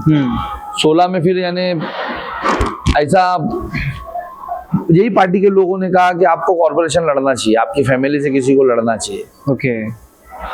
तो वही अशरफी साहब वगैरह फिर ऑफिस ओपन करवाए मुझसे। मेरी पहला ऑफिस खुला मुमरा में एमआईएम का, पहला ऑफिस। सैफ पठान 2017 में 16 में पहला ऑफिस खुला, और जो ऑफिस वो खुला है अल्हम्दुलिल्लाह, मैं जेल गया, 1.5 साल तड़ीपार हुआ, जो भी हुआ, लॉकडाउन आया, जो भी आया, अल्हम्दुलिल्लाह आज तक वो ऑफिस है। उसके बाद मैंने वहां पर 10 ऑफिस खुलवाए। 17 में फिर इलेक्शन लड़ा, नया चेहरा था, पहली बार पॉलिटिक्स में था। जिस एरिया में आज मैं जीता हूँ वहीं लड़ा, 4 कैंडिडेट थे मेरे साथ, 3,500 वोट मिले, कामयाब नहीं हो पाए, जीतने वाले ने 6,000 वोट लिया। 50% मतलब तब भी आपके साथ समर्थन था? तभी MIM। फिर उसके बाद से यानी उस टाइम पे भी हार नहीं मानी, हमने ऑफिस नहीं बंद करी, हम कंटिन्यू लोगों की खिदमत करते रहे। फिर जब आप 14 में आपने मेहनत की, फिर 16 में आपने ऑफिस भी खोला, 17 में आप कॉर्पोरेशन चुनाव भी लड़े थे, 17 में यूथ प्रेसिडेंट भी बना, हारने के बाद प्रेसिडेंट भी बने थे, फिर उसके बाद महज 2 साल बाद आमदार के चुनाव भी हुए, 21 में असेंबली प्रेसिडेंट बना, 20 में। तो आपने उस वक्त टिकट की डिमांड नहीं की? 19 में की थी ना मैंने, और शायद उस टाइम पे भी सबसे स्ट्रॉन्ग कैंडिडेट कहा जा रहा था मैं। तो फिर इतना ऐसा था कि उस वक्त यानी मुझे टिकट ना मिल जाए करके MLA ने कॉन्स्पिरेसी करके या एक साजिश करके एजाज खान को लेकर आए मुमरा MIM से लड़ने। आपके खिलाफ तैयार किया गया कैंडिडेट? तैयार किया गया कि आप ना लड़े चुनाव? ना लड़े, मेरे को टिकट ना मिले, यानी वो चेहरा बनाया जाए। लोगों का ऐसा कहना था कि उस वक्त भी सैफ पठान लड़ सकता है, 19 में कर सकता है, कुछ ना कुछ कर सकता है, ये यंगस्टर कर सकता है। पार्टी ने आप पे क्यों एतमाद क्यों नहीं किया? नहीं, पार्टी ऐसा था कि यानी देखिए, जब टिकट किसी और को दी गई, हाँ, तो वाहिद मैं अकेला था जिसे सदर साहब ने मिलने बुलाया। 11 लोगों ने फॉर्म भरे थे। जब इंटरव्यूज हो रहे थे तो बलाला साहब इंटरव्यू ले रहे थे, जब मैं वहां पहुंचा, मैंने मेरे कामों की यानी जब उनको फाइल दी तो उन्होंने देखी भी नहीं। अरे सैफ पठान, तेरी क्या फाइल देखना, चल तू तो है, जा। मुझे उस वक्त के MLA वारिस पठान साहब ने मुबारकबाद दी कि कल तुम्हारा नाम डिक्लेयर होने वाला है 2019 में, मगर हुआ नहीं। मॉर्निंग में बोले 10 बजे तुम्हारा नाम आने वाला है।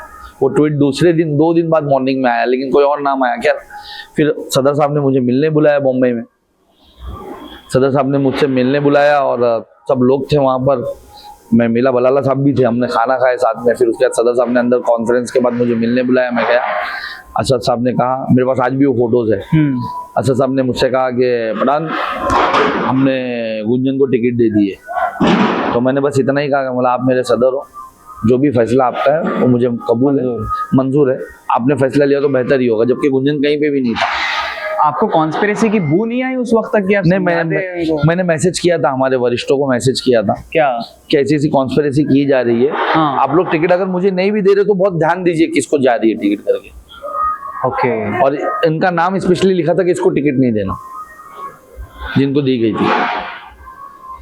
खैर, लेकिन सदर साहब का फैसला था तो हमने जानते हुए भी उनका काम शुरू किया। और ये जब उसने भागने के बाद इंटरव्यू दिया तो भी उसने कहा कि सैफ पठान अकेला वो शख्स था जो MIM के लिए काम कर रहा था मेरे पास, बाकी सब मेरे पास पैसे के लिए आए थे। ये उसने अपने इंटरव्यू में कहा, ये भी मेरे अल्लाह का शुक्र है कि सिर्फ एक वाहिद वो शख्स था कि जिसने आकर के MIM के लिए काम किया और खुद पैसा लगाने की बात कही, या खुद पैसे लगाए भी दो। तो वो पीछे क्यों हटे? वो पहले से मैनेज थे शायद, है ना, भाग गए अचानक।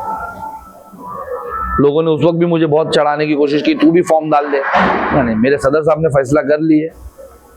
शायद अगर हम किसी को मानते, अपना सदर मानते, तो उनके फैसले हो सकते कि हमारे फेवर में हो, हमारे खिलाफ हो, हमारे लिए अच्छे हो या हमारे लिए बुरे हो, लेकिन हमको उनके फैसले मानना चाहिए, ये हमारी पॉलिसी।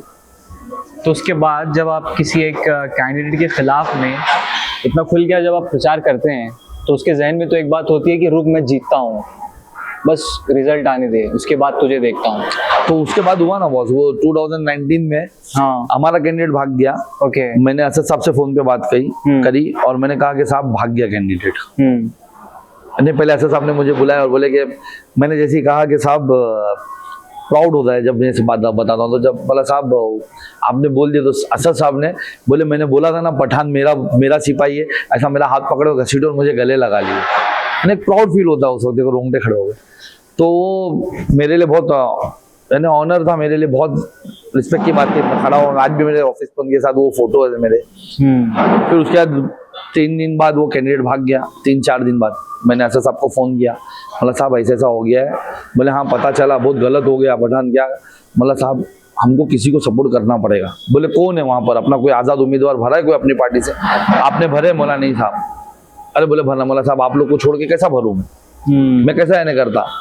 तो बोले ठीक है इम्तियाज़ जलील से बात करो। फिर मैंने इम्तियाज़ साहब को फ़ोन किया। उस वक्त इम्तियाज़ साहब से मेरे इतना कॉन्टेक्ट नहीं थे, लेकिन मैंने बात की, फिर उनको सिचुएशन बताई तो उन्होंने कहा कि क्या करना चाहिए। तो मतलब साहब और भी 3-4 लोग हैं कैंडिडेट, यहाँ से मुस्लिम लीग के कैंडिडेट है, आम आदमी पार्टी के कैंडिडेट है, 1-2 आज़ाद उम्मीदवार भरे हुए हैं। मुझे 1 दिन का टाइम दे, मैं बताता हूँ हमको कोई कैंडिडेट को तो सपोर्ट करना होगा। फिर मैंने वापस से असद साहब को मैसेज किया और इम्तियाज़ साहब को कॉल किया और बताया कि आम आदमी पार्टी के कैंडिडेट है, थोड़ा उनकी छवि अच्छी है, डिप्लोमेट रह चुके, हमको उनको सपोर्ट करना चाहिए। तो आम आदमी पार्टी और हमारी बनती नहीं थी, उसके बावजूद भी पार्टी ने मुझ पर भरोसा किया और आम आदमी पार्टी को हमने सपोर्ट किया। और वो कैंडिडेट जिन्हें 33,000 वोट मिले, उन्होंने मुझसे कहा कि साहब भाई हम 1000 वोट सोच रहे थे, 1500 वोट सोच रहे थे, आप लोगों ने तो 33,000 वोट पहुंचा दिया। मैंने हमने उसका काम किया वो सिचुएशन। अब इसके बाद तो और आपके लिए मामला खराब हो गया होगा। उसके बाद उसने पूरी दुश्मनी निकाली ना मुझसे 2019 में। उसके बाद फिर वो 2019 में एमएलए बनते हैं, सेना के साथ मिलकर के सरकार बनाते हैं, सरकार में हाउसिंग मिनिस्टर बनते हैं। हाउसिंग मिनिस्ट्री बोले तो स्टेट की मेरे ख्याल से 2nd या 3rd top most powerful ministry है। तो हाउसिंग मिनिस्टर बनने के बाद उन्होंने फिर अपनी ताकत दिखाना शुरू की। 2019 में पहला एट्रोसिटी एक्ट, पहला केस। उसके बाद 2020 में मारा पीटी का दूसरा केस, जो दोनों चीजें हुई नहीं। 2020 के एंड में 21 की शुरुआत में तड़ीपार, समझ रहे?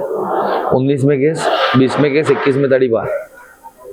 पूरा पावर का इस्तेमाल किया गया। कैसे? 22 में जेल। क्या क्या इवेंट्स हुए इस दरमियान? थोड़ा सा आप देखिए। इवेंट्स तो ऐसा हुआ कि 2019 में जो कब्रिस्तान का हेरफेर था उसको लेकर के मैं सवाल करने पहुंचा। वीडियोस पूरे मौजूद है आज भी। पुलिस ने डिटेन किया मुझे, लेके गई पुलिस स्टेशन, सवालात करके छोड़ दिया। और उसके बाद 2 दिन बाद रात को 1 बजे वो ऑफिसर को याद आया कि मैंने उसका कॉलर पकड़ा है, उसको उसकी जातिवाद पे गाली दी है, सरकारी काम रोका है। वो एफआईआर 3 बजे तक बनती है। और वो अगर मैं उस वक्त घर पे पकड़ा जाता तो 6 महीना जेल में रहता। कौन छुड़ाने आता मुझे? साहब लोग को खबर कौन देता? मेरे लोगों को इतना दाव पे जाता नहीं था कानून। तो ये सब फिर खैर उसमें 2 महीना बाहर रहा, 2-2.5 महीना बाहर से कोर्ट से बेल ली, हाई कोर्ट से वापस शहर गया। तो 2020 में ये मामला, दूसरा मामला। तब तक शादी हो गई थी आपकी? नहीं, पहले से मैरिड था मैं। शादी पहले ही हो गई? मैम जुड़ने से पहले से मैरिड। तो मतलब आपके बच्चे भी रहे होंगे, तो घरवार भी रहा होगा? जी, फैमिली थी मेरी। मेरा जब मुझे तड़ीपार किया गया तो मेरी बच्ची 1.5 साल की थी। उसको लेकर के मैं यानी सब तरफ घूमा, 1.5 साल बाहर रहा शहर से। फैमिली समेत आप शहर के बाहर थे? हम फैमिली छोड़ के कैसे जाएंगे? तो फैमिली को लेके आप दर बदर की ठोकरें खा रहे थे? छोटी बच्ची को लेकर के 1.5 साल की, 1.5 से 2 साल की थी। कभी आपकी अहलिया ने शिकायत नहीं की आपसे? शिकायत तो देखो सबको रही है, पूरी फैमिली को रही है, पूरे दोस्तों को रही है। सबने हमेशा एक ही बात कही है, एमआईएम छोड़ दे। भुगत रहे हैं हम लोग ना। हाँ, भुगत रहे, पूरी फैमिली भुगत रही है। सब डिस्टर्ब हो रहे तेरे वजह से। भाई लोग डिस्टर्ब हो रहे हैं, उनके कारोबारों पे उन पे इफेक्ट आ रहा है, मामाओं के कारोबार पे इफेक्ट आ रहा है, छोड़ दे। इनडायरेक्टली मतलब खानदान पे भी हमला हुआ है आपके? हाँ, इनडायरेक्टली फैमिलीज को भी यानी टारगेट किया गया है कहीं ना कहीं। तो सब यानी बोल रहे थे। फिर मैं एक्सटर्नमेंट में था, यहीं हैदराबाद में था। मेरी अम्मी की तबीयत खराब हुई। मैंने डीसीपी अंबुरे थे उस वक्त, उनको परमिशन मांगी तो मुझे परमिशन नहीं दी गई मिलने के लिए मेरी माँ से। मेरी माँ सकरात में है, इस तरीके के मैसेज आ रहे थे मुझे, लेकिन परमिशन नहीं दी गई। मुझे जाने का अलाउ ही नहीं किया गया। और जब मेरे भाइयों ने पता किया तो रात भर वहाँ पुलिस वाले बैठते थे कि मैं आऊँगा चुपके से मिलने तो अरेस्ट कर लेंगे, ताकि उनका पूरा टारगेट था कि मुझे जेल डाले, कैसे भी मुझे 6 महीने के लिए जेल डाले। ठीक है, तड़ीपार करके भी वो खुश नहीं थे, जेल डाले। खैर फिर अल्लाह ने यानी मेरी इस आजमाइश को हल्का की और मेरी माँ को ज़िंदगी दी। मेरी माँ अच्छी तंदुरुस्त हुए, 1 महीना 1.5 महीना घर पे आराम करने का एकदम फिट हो गए। और उसके बाद उन्होंने बाई रोड ट्रैवल किया मेरी सास के साथ। और मुझसे मिलने हैदराबाद आए, या मुझसे आए मिले, एक माँ एक बेटे से मिलती है, बस मुझसे मिले और तबीयत खराब हो गई और 8 घंटों के अंदर इंतकाल हो गया। वो 8 घंटे के अंदर इंतकाल हो जाने से अल्लाह ने सिर्फ मेरी माँ की जिंदगी मुझ में रखी थी। वो 8 घंटे के अंदर उन्होंने मुझे 8 बार समझाया कि इस शहर के लिए तू बोल रहा, कौन तेरे को याद कर रहा है, तू यहाँ तकलीफ उठा के बैठा है, छोड़ना। और मैं मेरी माँ को कन्विंस करता कि एक दिन सही होगा, इसका जुल्म खत्म होगा, एक दिन लोग समझेंगे, एक दिन असद भाई की कुर्बानियों को समझेंगे, अपना रिजल्ट बदलेगा, एमआईएम का रिजल्ट मुमरा में बदलेगा, मुमरा में एमआईएम को चाहते लोग, डरते, वो डर खत्म होगा। मैं इसके लिए तो बैठा हूँ ना यहाँ पर, मैं कॉम्प्रोमाइज नहीं कर रहा हूँ कि मैं बताऊं लोगों को कि ये खत्म नहीं कर सकता, वापस आऊंगा मैं शहर में। ये सब समझा है। अम्मी का खैर इंतकाल हुआ, उसमें भी से हैदराबाद आई, वो आपसे मुलाकात हुई जी, और महज 8 घंटे बाद उनका इंतकाल हो गया। तबीयत खराब हुई उनकी, मुझसे मिलते साथ जैसे मुझसे गले वाले लगे, माँ ने बोसा वोसा दी मुझे पकड़ करके, थोड़ा रोए वगैरह, बस उनकी तबीयत खराब हो गई। उन्होंने अपने आप को लूज छोड़ दिया, बिस्तर पे लेटे लेटे 8 घंटे में। वापस मुमरा जाने के बाद जाने नहीं, वहीं उसी दिन हैदराबाद में ही फिर मैं उनकी बॉडी को लेकर के यहाँ से मुमरा के लिए निकला। मैं पुणे एक्सप्रेस उतर रहा था, पनवेल पहुंच रहा था, मेरी माँ की बॉडी एम्बुलेंस में मेरे साथ है, और मुझे वहाँ से डीसीपी अंबुरे मेरा भाई परमिशन लेने गया हुआ है, मेरा वकील परमिशन लेने गया, और वहाँ से शर्त रखी जाती है कि अगर जितेंद्र अवार्ड का फोन आएगा तो उसे इसकी माँ की तदफीन के लिए छोड़ा जाएगा अंदर।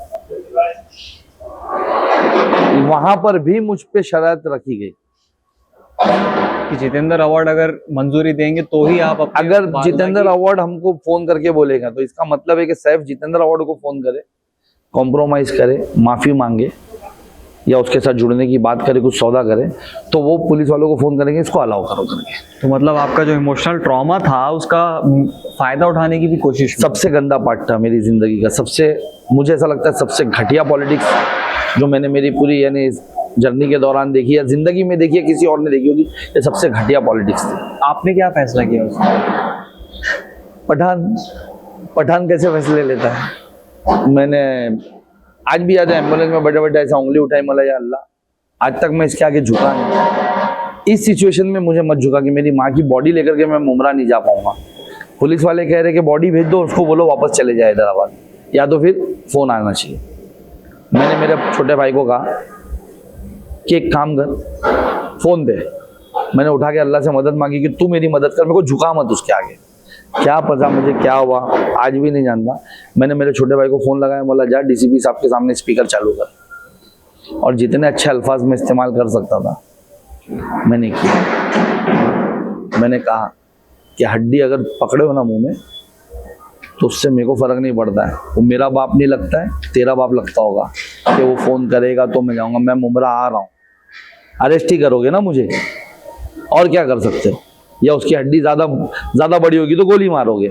लेकिन अगर तू भी किसी की औलाद है, डायरेक्ट आसमान से नहीं टपका हुआ है, तो मैं मेरी माँ की कब्र में उतरूंगा, मेरे हाथों से उनको सुलाऊंगा, मट्टी करूंगा, मैं बाहर निकलूंगा, मेरे को अरेस्ट कर लेना या गोली मार देना, लेकिन मैं मुमरा।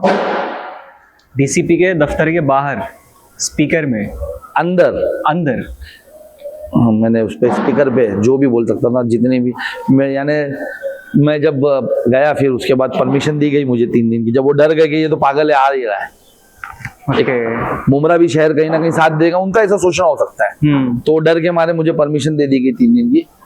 तो वो एडवोकेट और वो मेरे को जब पहले दिन मैं अम्मी की तदफीन की, मैं घर पर गया, घर पे भी कुछ लोग मुझसे मिलने आए, ज्यादातर लोगों को रोका गया कि जाना नहीं, मिलना नहीं करके। एक फरमान जारी किया गया एनसीपी पार्टी के अंदर कि कोई भी उसकी माँ की मैयत में नहीं जाएगा, कोई भी यानी उससे नहीं मिलेगा। फिर भी कुछ लोग रात के अंधेरे में आए, मिले। तो फिर मेरे भाइयों ने और वो एडवोकेट ने भी मुझसे कहा कि भाई आप पागल हो, अब मम्मी की बॉडी आ रही, मेरे हाथ कांप रहे थे, बोले कि भाई और मुसीबत सर पे ले रहा है, किसको गाली दे, यानी किसके साथ ऐसे अल्फाजों में बात कर रहा है, किसको ये बोल रहा है, क्यों नहीं एक फोन कर देता है। जबकि मेरा भाई वहां से बोल रहा था भाई मैं कर देता हूँ फोन, मैं कर रहा हूँ, मतलब किसको भी जरूरत नहीं, मतलब तुझे स्पीकर चालू कर सकता। बोले मैं अम्मी के लिए बोल देता हूँ कि अम्मी के लिए आने दो उसको, क्यों ऐसा कर रहे हैं करके। तो फिर वो सब सिचुएशन से गुजरे हम लोग। आज ये रिजल्ट ऐसे नहीं आया है, बेशक ये असद भाई के चेहरे पे आया है, उनकी कुर्बानियों पे आया है, लेकिन लोकल लेवल पे कहीं ना कहीं छोटी मोटी सही कुर्बानी दी है हमने भी। जब आप अपने ऑब्वियसली आपकी वालदा जब आपसे हैदराबाद आके वो सब कह चुकी थी पार्टी छोड़ दो, पार्टी छोड़ नहीं, दो, छोड़ने तो नहीं कहा था। मेरी मम्मी को एक बात हमेशा बोलती थी कि तेरे को बहुत जुनून है एमआईएम को लेकर के, बहुत जुनून है। और अम्मी भी कहीं ना कहीं पसंद करते थे साहब लोग को, यानी लेडी से तो फॉलोअर है ना हमारे। अम्मी भी पसंद करते। अम्मी ये कह रहे थे कि मुमरा के लोगों को तेरी कदर नहीं है, आज तू तकलीफ उठा रहा ना, बाकी कहाँ तकलीफ उठा रहे, कहाँ तेरे लिए वहां पर कुछ लोग बोल रहे हैं, तू क्यों लड़ता, दूसरों के लिए क्यों लड़ रहा है। तो मैं बस यही जवाब देता था, अम्मी शायद अल्लाह मुझसे काम ले रहा, किसी और से ले लेगा कल, आज मुझसे ले रहा है। और मेरे को, मैं जब भी किसी के लिए, यानी मैं शहर के लिए बात कर रहा हूँ तो मेरा घर समझ के बात कर रहा हूँ, और वहाँ मेरी भी तो नस्लें आगे बढ़ने वाली है ना, वो तकलीफें उनको न्याय करके उनके लिए भी कर रहा हूँ। शहर के लोगों को आज नहीं समझ रहा, कल समझेगा वो, उसके बाद लोगों को समझने लगा, या समझने लगा तो लोग, देखो मेरे लोग डरते हैं वहाँ के मुमरा के लोग, वो इतना एक्सप्रेस नहीं करते खुद को। आज वोटर्स आप सोचिए 45,000 वोट्स मिले हम लोग को ये कॉर्पोरेशन में, विदाउट हमारे कोई भी स्टार प्रचारक के 45,000 वोट्स कम नहीं होते। 5 कॉर्पोरेटर्स की सीट जीते हमने, 4 सीट्स पे हम बहुत करीब आकर के हारे। मैं आपसे ये जानना चाह रहा हूँ कि जब आपकी वालदा आपसे ये कह चुकी थी कि मुमरा के लोगों को आपकी कदर नहीं है, तो जब कब्र में उतार रहे होंगे वालदा को, तो अक्सर वालदैन का इंतकाल होना बहुत बहुत बहुत बड़ी सदमे की बात होती है। तो आपके दिमाग में फ्लैशबैक में उनके वो जुमले नहीं चल रहे थे, पलट के देखा नहीं आपने कि पीछे मुमरा खड़ा है या नहीं खड़ा है कब्रिस्तान में? नहीं, देखिए कि बेशक वो चलता है या चल रहा था, जो भी था, लेकिन कहीं ना कहीं मैं एक चीज को समझता हूँ कि मैं नहीं करूंगा तो कौन करेगा, अगर मैं नहीं बोलूंगा तो कौन बोलेगा। मेरी माँ को भी मैंने यही पूछा था और हमेशा उनको यही समझाता था, अम्मी मैं नहीं बोलूंगा तो कौन बोलेगा, तुमको लगता है कोई इसके सामने इतनी डेयरिंग करके बात करेगा, कोई बोलेगा, इसके काले चिट्टे खोलेगा, ये तो बर्बाद कर देगा सब नस्लों को, किसी को तो खड़ा होना पड़ेगा। और आज असद साहब है, ऐसा मुझे लगता है कि मोहब्बत करते हैं मुझसे, अपना सिपाही समझ के मोहब्बत करते, तभी उन्होंने 14 लोगों ने फॉर्म भरा था 2019 में, लेकिन मुझे बुलाया, अकेले मुझको बुलाया कि साहब हमने दूसरे को टिकट दे दी है करके। या ऐसी बहुत से ऐसे वाकयात हुए कि कहीं नेशनल मीडिया पे मेरा नाम लेकर के साहब ने कहा इंटरव्यू में, तो साहब पठान है हमारा मुमरा में वो कर रहा है, ऐसा कहीं पे स्पीचेस में बोल दिया साहब ने। मुझे पर्सनली, यानी मेरा फ़ोन उठा के भी मैंने बोला साहब साहब पठान बोला, हाँ बोलो पहचानता हूँ, बोलो साहब। तो ये सब चीज़ें थी, कहीं ना कहीं मेरे को ऐसा लगता था कि साहब यानी मोहब्बत करते, तो वो मेरे को आज अल्लाह ने ये बनाई है कि असद साहब के सामने मुझे खड़ा रखा है, उनके साथ मुझे उनका सिपाही बन के खड़ा रखा है, कौन दूसरा खड़ा होगा, बाकी तो कोई नहीं बोलेगा। तो और जो जंग शुरू हो चुकी उसको मैं छोड़ भी नहीं सकता, उसको इतने बीच में लाकर, तो ये सब चीज़ें भी थी। अम्मी को समझाया, अम्मी ने बोली ठीक है। मैंने अम्मी को एक बात कही उस वक्त कि अम्मी ये लोग जितने भी है ना, ये जीते हुए लोग को चुनते, मैं अभी जीता कहाँ हूँ,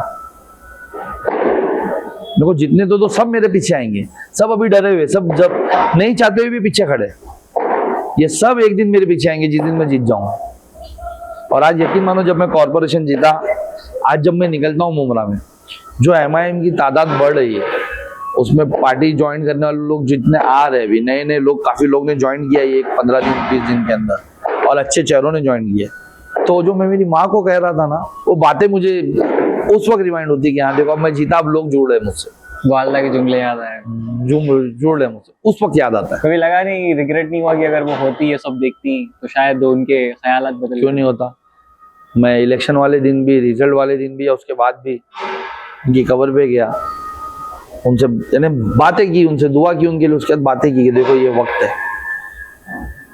आ जाए। मैंने आज तुम रहते तो अलग रहता, दुआ तुम्हारी अलग रहती, खुशी अलग रहती।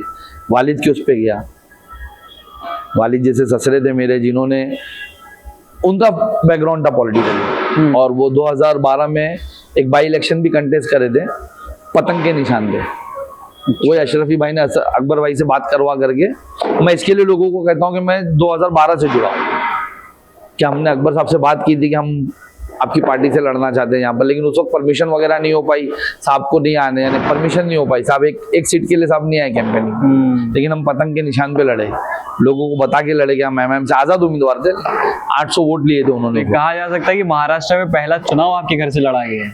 ये हो सकता है, ये कहा जा सकता है, लेकिन ऑफिशियल नहीं था वो। ऑफिशियल नहीं था। तो ये ऐसा इस तरीके से यानी जर्नी थी। वहाँ सिलसिला खत्म कहाँ हुआ 19 में, फिर 22 में तो आप जेल गए। तो वही 19 में यानी आपको बताया, फिर वो एक्सटर्नमेंट बताया मैंने, तड़ीपारी में था, मैं यहाँ था, मुझ पे केसेस बनाए जा रहे थे। मेरी एक्सटर्नमेंट कोर्ट ने पहली हियरिंग पे लॉकडाउन लगा हुआ था। आपको याद होगा सेकंड वेव आई थी, सेकंड वेव में 2021 में लॉकडाउन लगा था, उस वक्त मुझे एक्सटर्नमेंट किया गया था, तो मैं कोर्ट भी नहीं जा पा रहा था। 8 महीने बाद कोर्ट में मेरी पहली हियरिंग लगी, और पहली हियरिंग पे जज साहब ने पुलिस वालों से पूछा कि एक ऐसा बंदा जिसको शहर की हर एक मस्जिद ने, हर एक मंदिर ने, हर एक एनजीओज ने, हर एक प्रेस रिपोर्टर्स ने, हर एक यानी क्या कहते हैं तबके ने लेटर दिया है कि इसको एक्सटर्नमेंट, इसको तड़ीपार मत करो, ये हमारे शहर का अच्छा सोशल वर्कर है, सोशल वर्क कर रहा है, अपने अपने अल्फाजों में लिख कर दिया गया है। बोले उसके बावजूद भी आप लोगों ने इसको तड़ीपार किया, ये कैरेक्टर तो ऐसा नहीं है। पहली हियरिंग में मेरा तड़ीपार कैंसिल किया गया, एक्सटर्नमेंट कैंसिल किया गया 8 महीने बाद। लेकिन जैसे ही यहाँ एक्सटर्नमेंट कैंसिल हुआ, वहां पर मेरे पे वाड़ू कलम हो गई कि मैं जाऊंगा तो अरेस्ट कर लिया जाऊंगा। मैं उसके खिलाफ मैं सुप्रीम कोर्ट गया, तो वहां और एक नई सुप्रीम कोर्ट में 1 महीने बाद मेरी हियरिंग लगनी है, तो वहां पर एक दिन पहले नई एफआईआर हो गई, वो नई एफआईआर की कॉपी आ जाती है। मैं chief justice of India PV Ramanan sir के पीएस रमनन सर थे, और सेकंड बेंच थी उनकी प्रसन्नन सर की, और थर्ड बेंच थी हेमा कोहली की, वो तीनों के सामने मेरी हियरिंग थी। मुझे वो चीफ जस्टिस ऑफ इंडिया कह रहे हैं वहां पर मेरे एडवोकेट को कि इनको बिल देना चाहिए, लेकिन इनका ये एक और एफआईआर आई है। हेमा कोहली जो जज, वो लड़ गए थे कि ये हैबिचुअल है, अगर इसको बेल दे देंगे 326 में तो फिर सब लोग यानी 326 के लिए सुप्रीम कोर्ट आएंगे और सबको देनी पड़ेगी, या सबको इसका रेफरेंस दी जाएगी। और देखिए हैबिचुअल, इस पे नई एफआईआर हुई है कल, जो मुझे पता ही नहीं है, पुलिस वालों ने लेकर आई है वो एफआईआर। फिर मैंने वहां से वो बेल उस दिन मेरी रिजेक्ट हुई सुप्रीम कोर्ट में, यानी फाइनली मैं सुप्रीम कोर्ट जाकर के भी एक पावर के अगेंस्ट हताश हो गया, वापस आया। फिर मैं औरंगाबाद में, असद साहब आने वाले थे 2 दिन बाद, मैं वहां से दिल्ली से सीधा औरंगाबाद गया, सदर साहब से मिला। सदर साहब ने कहा कि आपको कोर्ट जाने कौन बोला? तो मैं पलटा, बोला इम्तियाज भाई ने। तो सामने इम्तियाज भाई को देखे बोले मैंने आपको बोला था ना सरेंडर करो, जाकर इलेक्शन आने वाले, जाओ सरेंडर करो। बोला ठीक है साहब। बोले सरेंडर करो, मुमरा जीतना है। मुझे आज भी याद है, ये मेरे सदर के अल्फाज थे मेरे को, जाके सरेंडर करो, जल्दी छूटो, मुमरा जीतना है। बोला साहब आपने बोले ना, जाके करो। वेरी नेक्स्ट डे औरंगाबाद से सीधा थाने कोर्ट गया, थाने कोर्ट में जाके सरेंडर किया। कितने दिन जेल में रहे उसके बाद? 34 डेज मैं जेल में रहा। 34 डेज जेल में रहा, उसमें से 19 दिन उन लोगों ने और मुझे तोड़ने के लिए काल कोठरी में रखा। काल कोठरी यानी लॉकअप्स होते ना, सिर्फ इतने से हिस्से पे, ये 2 टाइल्स के हिस्से पे उजाले हुआ करते थे, बाकी पूरा रूम अंधेरे में। आपका बाथरूम भी खुला, उसके ऊपर कैमरा लगा हुआ है, क्या आप वॉशरूम भी जा रहे हो तो वो भी रिकॉर्ड होगा। इतना जलील किया जा रहा है, ऐसा किया जा रहा है। दरवाजा नहीं बाथरूम को, पूरे बाथरूम ओपन, वो रूम के अंदर, और वो काल कोठरी में रखा गया 19 दिन। आज भी 2 स्टार थे, मुझे याद है रोज सुबह आते थे, रोज सुबह मैं अंधेरे में बैठा रहता था तस्बीह पढ़ते, वो आते थे और ऐसा लॉकअप पे खड़े होते, साहब भाई ठीक हो गया क्या? साहब भाई लगाऊं फोन? जाते बाहर बोलो अभी हो जाएगा। मैं आता था, मैं ऐसे ही खड़ा होता था, बोला आज मेरा अल्लाह मेरे साथ कर रहा है, कल उन लोगों के साथ करेगा जो सब कर रहे हैं मेरे साथ।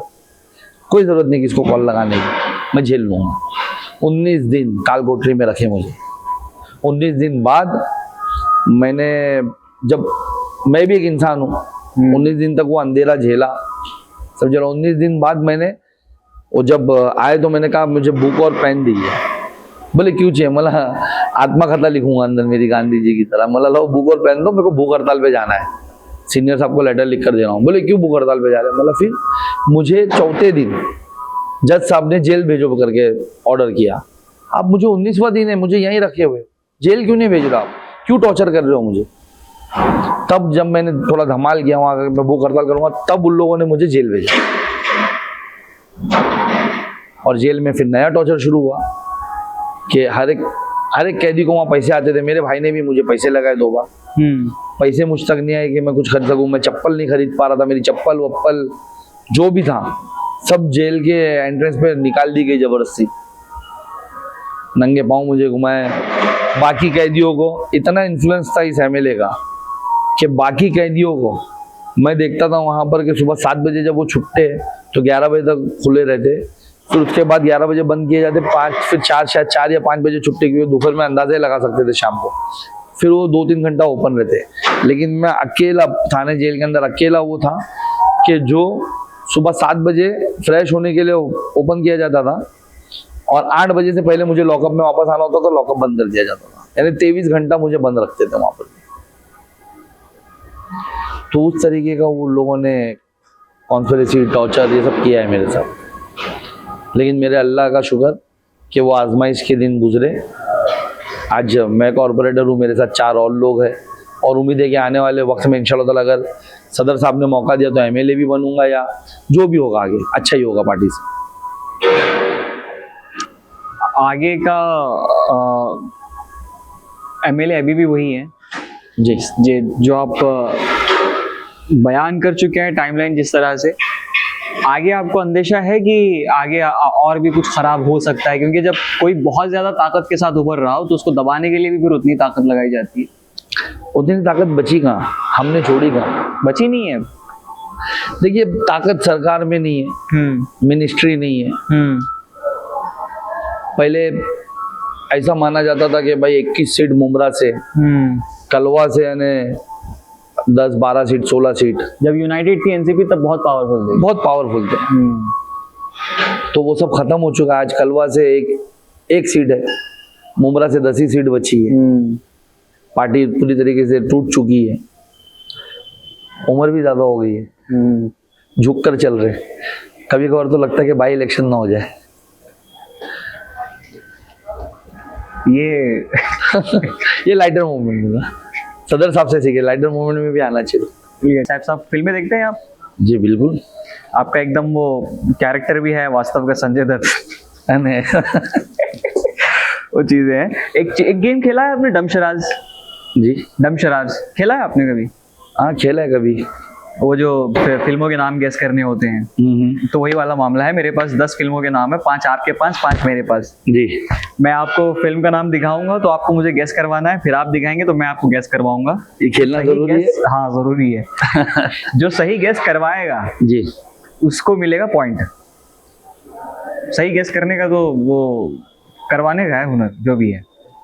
मैं जैसा बता चुका हूँ आपको कि मैं इसे उठाऊंगा, मैंने इसको देखा नहीं है, आपको बस पता है कि मूवी का नाम क्या है, तो आपको गेस करवाना है इशारों से। आप कह नहीं सकते एक भी लफ्ज जबान से। पहले मैं उठाता हूँ। ठीक है। सीख तो लूँ थोड़ा आपसे। तो डायरेक्ट मैं उठा करके आपको नाम बताऊँ? हाँ बताइए आप, ये तो कैमरे में देख लेंगे लोग। एक मिनट। ये एक तो नजर तो नहीं आ रहा है? नहीं। ठीक है, डन। अच्छा ये मैं आपको बताना भूल गया, इसका मतलब होता है हिंदी। अच्छा। इसका मतलब होता है इंग्लिश। पता है, मेरी बच्ची ने बताया एकदम। ठीक है। हिंदी एक वर्ड है। क्रिकेट, बैट, मैच, हिंदी में बोलना है। हॉकी, क्रिकेट क्या है? पिक्चर में क्रिकेट ही है। धोनी। अच्छा क्रिकेटर्स के नाम लो। लेफ्टी क्रिकेटर, सर पे लगान बागा की तरह आपने किया। चलिए मेरी बारी है। अच्छा लगान। सीधा ही उल्टा है? सीधा है, ठीक। देख लिया? हाँ देख लिया। ये टफ है यार भाई, ये टफ है? अरे टफ है बोले तो मैं कैसा करूंगा ये। कुछ भी जैसे भी आपको होगा। हिंदी है या इंग्लिश? हिंदी है। कितने वर्ड्स हैं? 2 वर्ड है, ठीक है। मूवी नहीं है या पुरानी है? अभी की है? 2010 90s की?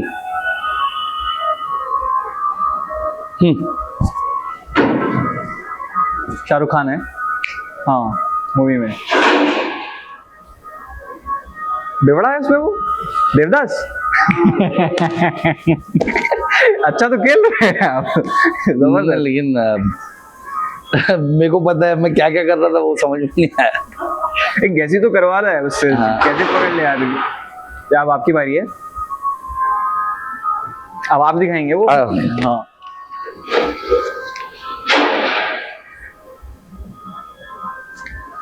हाँ ठीक है।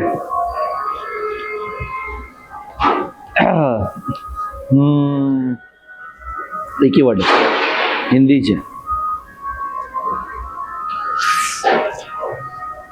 Hero body builder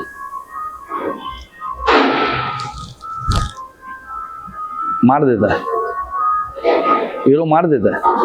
Sanjay Dutt है क्या? हीरो का नाम बताओ। अच्छा हिस्टोरिकल मूवी है क्या? सर पे ताज है। हीरो कौन है? रणवीर सिंह, शाहरुख खान, कौन है? ऋतिक रोशन। नया हीरो है कि पुराना हीरो है? नया हीरो है। हैदराबाद का है, हैदराबाद का हीरो है। हिस्टोरिकल मूवी है। एक मिनट, हैदराबाद के कौन कौन हीरो है यार? तेलुगु पिक्चर के हीरो है, तेलुगु का हीरो है। 2 मिनट। तेलुगु के हीरो तो अल्लू अर्जुन, रॉकी क्या वो,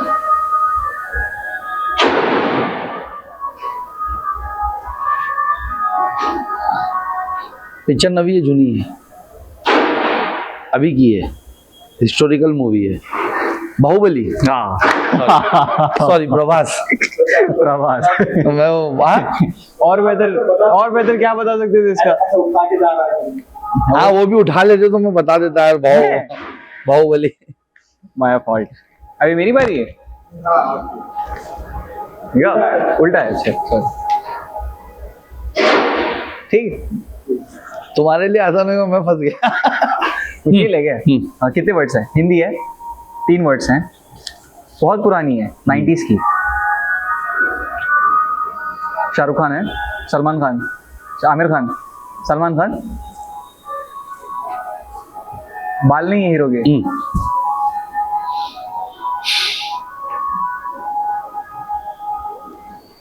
वर्ड कितने हैं? 3 है। 90s की है मूवी। हीरो कौन है? शाहरुख खान, सलमान खान, आमिर खान, सनी देओल, संजय दत्त, अमिताभ बच्चन। पुरानी फिल्म है, 70s की। 70s की फिल्म है, अभी की 2000 और पीछे 90s, 80s, 70s, 70s की है। 70s की मूवी है। 3 वर्ड। अमिताभ बच्चन है, राजकुमार, राज कपूर, और कौन है पुराने हीरो?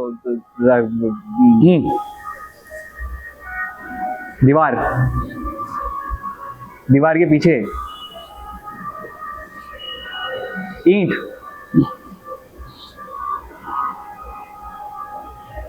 बाल लंबे हीरो के।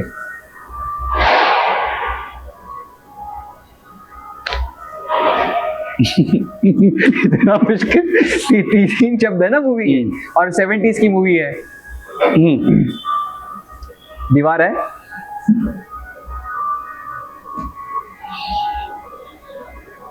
आप हैं, आप हीरो है। हाँ हीरो के बाल लंबे हैं।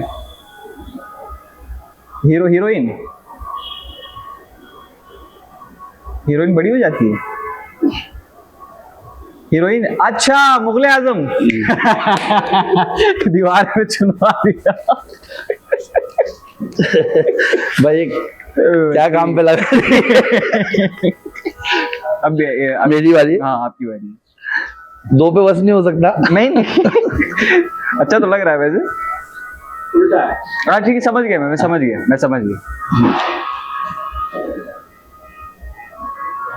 ये क्या है?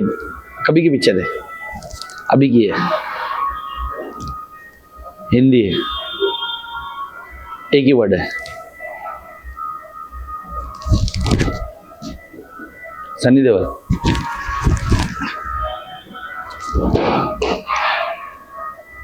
ऐसा रणवीर सिंह। ये क्या है? हीरो कौन है? हीरो बताओ, मैं नाम लूँ हीरो के। हीरो नया है कि जूना है? नया जूना, यानी ये शाहरुख, सलमान, आमिर क्या हो रहा का? सलमान, आमिर, ठीक है आमिर। आमिर की कुश्ती वाली पिक्चर है दंगल। हाँ है ना? बेहतरीन। पॉइंट्स क्या कौन गिन रहे हैं? किस्मत में आसान आ गए। किसकी किस्मत में? अरे अभी मैं बताऊंगा, तुम बताएंगे। अभी किसकी बारी है? आपकी बात। मेरी बारी है। हाँ। ओके यार ये अलग उल्टा है। अच्छा समझ गए। समझ गए। हिंदी हिंदी है। हम्म। कितने वर्ड्स हैं? एक वर्ड है। अभी की है पुरानी है? पुरानी है और 90s की। हीरो कौन है? अरे सनी देओल है। हैंडपंप उखाड़ देता है। अरे क्या नाम है उस फिल्म का? हैंडपंप किसको उखाड़ता है यार? वो गदर। देखिए बनाने वाले अच्छे हैं, और समझ में नहीं आ। हो सकता। ठीक है, मेरी बारी है? मैं दिखाऊं? मेरी बारी है ना? नहीं मैं दिखाऊंगा ना, अभी अच्छा, तुम नाम हाँ, पढ़ो। अभी आपकी बारी। वो उल्टा है। अच्छा ठीक है, समझ गया मैं। हाँ नहीं ध्यान नहीं दिख रहा है, थोड़ा सा नीचे। हाँ ठीक है। ठीक है। एक ही वर्ड है, इंग्लिश है, गिटार, बैंड, गिटार को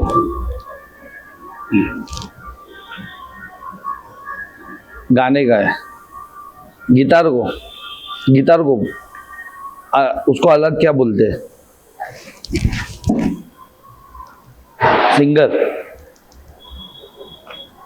सिंगर को क्या बोलते हैं? हीरो कौन है? हीरो बताओ मेरे को। अभी का हीरो है, सिंगर है,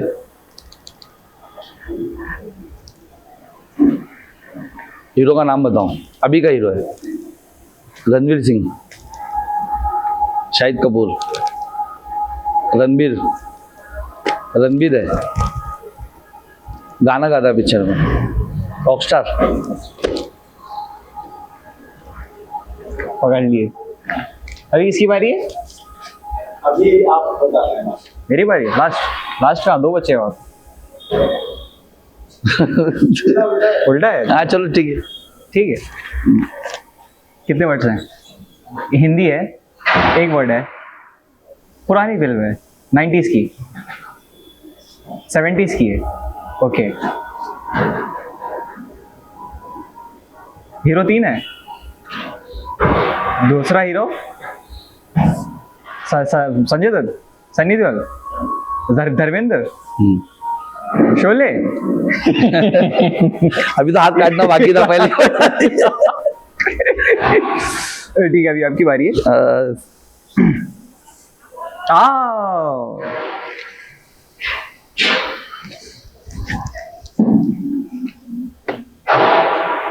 अग्निपथ, अमिताभ बच्चन है ना उसमें, ऐसा अग्निपथ में वर्ड कितने? एक ही है, हिंदी इंग्लिश है, हिंदी है। हीरो कौन? अमिताभ बच्चन है। पिक्चर कभी की है? कभी की है? अभी की है, अभी की है और पहले की भी है, यानी 2 बार बनी है। अमिताभ की 2 बार पिक्चर बनी है। अमिताभ की 2 बार कौन सी पिक्चर बनी है? अभी अभी क्या? अरे शाहरुख खान है तुम। अच्छा, अमिताभ की पिक्चर है अभी की भी, भाई अभी शाहरुख खान ने की है, पहले वो की है। ठीक ठीक। तो गुंडे नहीं, यानी भाईगिरी वाली पिक्चर है ना, डॉन। डॉन। अच्छा लास्ट है। मैं तो ये बोल रहा था कि आप अपना कैरेक्टर गेस कर लीजिए, मूवी का नाम आ जाएगा। नहीं भाई, डॉन कहाँ कैरेक्टर बना रहे भाई, ये पॉडकास्ट के बाद अलग आ जाएगा जान। पहले ही क्या आएगा ये पॉडकास्ट के बाद, क्या आने वाला है क्या पता, कि बोले साहब भाई क्या कर रहा है, डमशीडास खेलते बैठे। ये पता चलना चाहिए ना कि आप जॉली आदमी भी हैं, वरना कि जितना आपकी कैरेक्टर असैसिनेशन हुआ है। नहीं ठीक है भाई, अब हमारी भी लाइफ है, हम भी यानी कभी कॉलेज गए, कभी स्कूल गए, दोस्तों मेरे आज भी रहते। हाँ लेकिन ये क्या बोलते ससुर का भी दामाद था। चलिए छोटा है अभी। ठीक है। ठीक। एक वर्ड है, 2 वर्ड है, हिंदी 4 वर्ड है, हिंदी है, शाहरुख खान है उसमें। ओके। थोड़ी पुरानी है, 90s 2000। ओके ठीक है, बहुत फेमस है।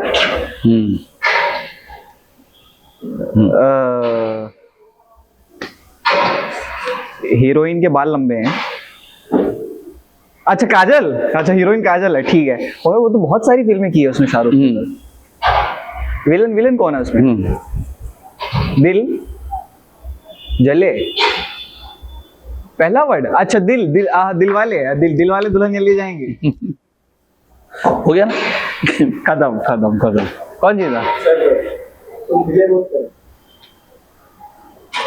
सच्ची में जीता यार, मुझे लगता था मैं नहीं खेल पाऊंगा। पहली बार खेला आप? नहीं पहली बार तो नहीं खेला काफी टाइम है, लेकिन ऐसी कभी फैमिलीज होती है, कभी दोस्तों के साथ कहीं आप निकल गए बाहर पिकनिक वगैरह पे, तो काफी टाइम हुआ है लेकिन खेले हुए। मतलब किताबों में फूल रखे हैं आपने भी ना किसी दौर में? हाँ बहुत ज्यादा बांटे, वो जमा हो गए कहीं। अरेंज मैरिज थी आपकी, लव मैरिज थी? दोनों है। मतलब आपने लव मैरिज को अरेंज करवाया ना? मतलब आप पहले से राजनेता थे आप? हाँ पहले से।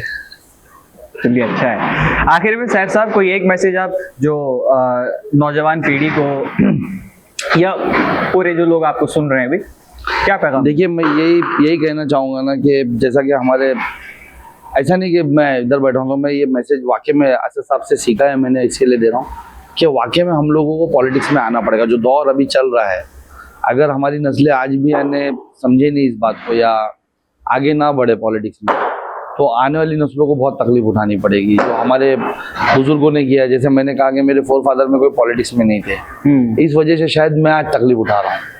लेकिन अगर आज मैं भी आगे बढ़कर पॉलिटिक्स में ना हूँ तो आने वाली नस्लों का क्या होगा। और जिस तरीके से यानी हमारे इर्द गिर्द माहौल क्रिएट किया गया है या साजिशें की जा रही, तो मैं आवाम से अपील करूँगा, खासतौर पे यंगस्टर से अपील करूँगा कि आगे बढ़े, पॉलिटिक्स का हिस्सा बने और वक्त को बदलिए, क्योंकि कोई हमारी मदद करने नहीं आने वाला। जैसे कि अभी अगर ये पॉडकास्ट पूरा देखा है तो आपको समझ में आएगा कि हमारी लड़ाई हमने खुद लड़ी। तुमको खुद तुम्हारी लड़ाई लड़नी होगी, तभी जाकर के तुम खुद को भी बचा पाओगे, अपने आसपास के लोगों को भी बचा पाओगे, नहीं तो वक्त बहुत बुरा आने वाला है।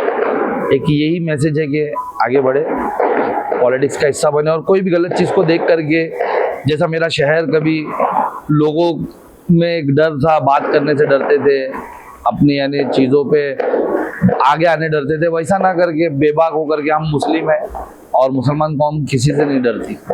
जो हमारा यानी एक हिस्ट्री रही है उस पर कायम हो, बाकी चीज़ें तो होती रहेगी। पॉलिटिक्स में आगे आए और हिस्सा बने और बदलाव लाए। चलिए बहुत शुक्रिया सैफ पठान साहब। तो ये थे सैफ पठान साहब जिन्हें आप लोग सुन रहे थे। मैं उम्मीद करता हूँ हमारे दर्शकों से भी कि आपको कई सारी चीज़ें आज मालूम पड़ी होंगी। बाकी आपको ठीक ठाक लगी गुफ्तगू? ये फीडबैक आपका कैसा था? बढ़िया था, ठीक था। ऐसा एकदम बेजार होके बोल रहे हैं आप? नहीं ऐसा मैं पॉडकास्ट दूसरों की तरह नहीं था, मुझे नहीं पता था कि मैं गेम भी खेलूंगा। अच्छा था, ठीक ठाक नहीं था, अच्छा एक्सपीरियंस है, कुछ नया आज किया है मैंने। और एक इंटरव्यू ऐसा है कि यानी जिसको मैं भी एंजॉय करते हुए कर रहा था। मुझे बहुत कम मेरी बातें बताने मिलती है, मैं बताता हूँ। आज पहली बार मैंने शायद कैमरे के सामने इतनी सारी बातें जो बीते समूह में बीते टाइम पे हुई है मैंने बताई। बहुत अच्छा है। अब मैं खास तौर से अनुरोध करता हूँ तमाम स्क्रीन प्ले राइटर्स जो बॉलीवुड में अपना डेब्यू करना चाह रहे हैं वो प्रेरणा ले सकते हैं। ये वीडियो बार बार 2-3 मरतबा सुनेंगे तो एक बॉलीवुड फिल्म के लिए एक अच्छी स्क्रिप्ट आपको मिल सकती है। या फिर वो लोग जो असल जिंदगी में कुछ कारामद काम करना चाह रहे हैं या कोई नया इनिशिएटिव करना चाह रहे हैं तो वो लोग भी आप इससे प्रेरणा हासिल कर सकते हैं। बाकी सैफ पठान साहब का आखिरी जुमला आपको याद रहे, नौजवानों को पॉलिटिक्स की तरफ ज्यादा से ज्यादा तादाद में, ज्यादा से ज्यादा मात्रा में जुड़ने की जरूरत है। बाकी आपके विचार नीचे कमेंट सेक्शन में, अगर एपिसोड अच्छा लगा हो तो लाइक कर दीजिए, शेयर कर दीजिए और बाकी मिलते हैं अगले एपिसोड में नए मेहमान के साथ, फिर से आपसे मुलाकात होगी।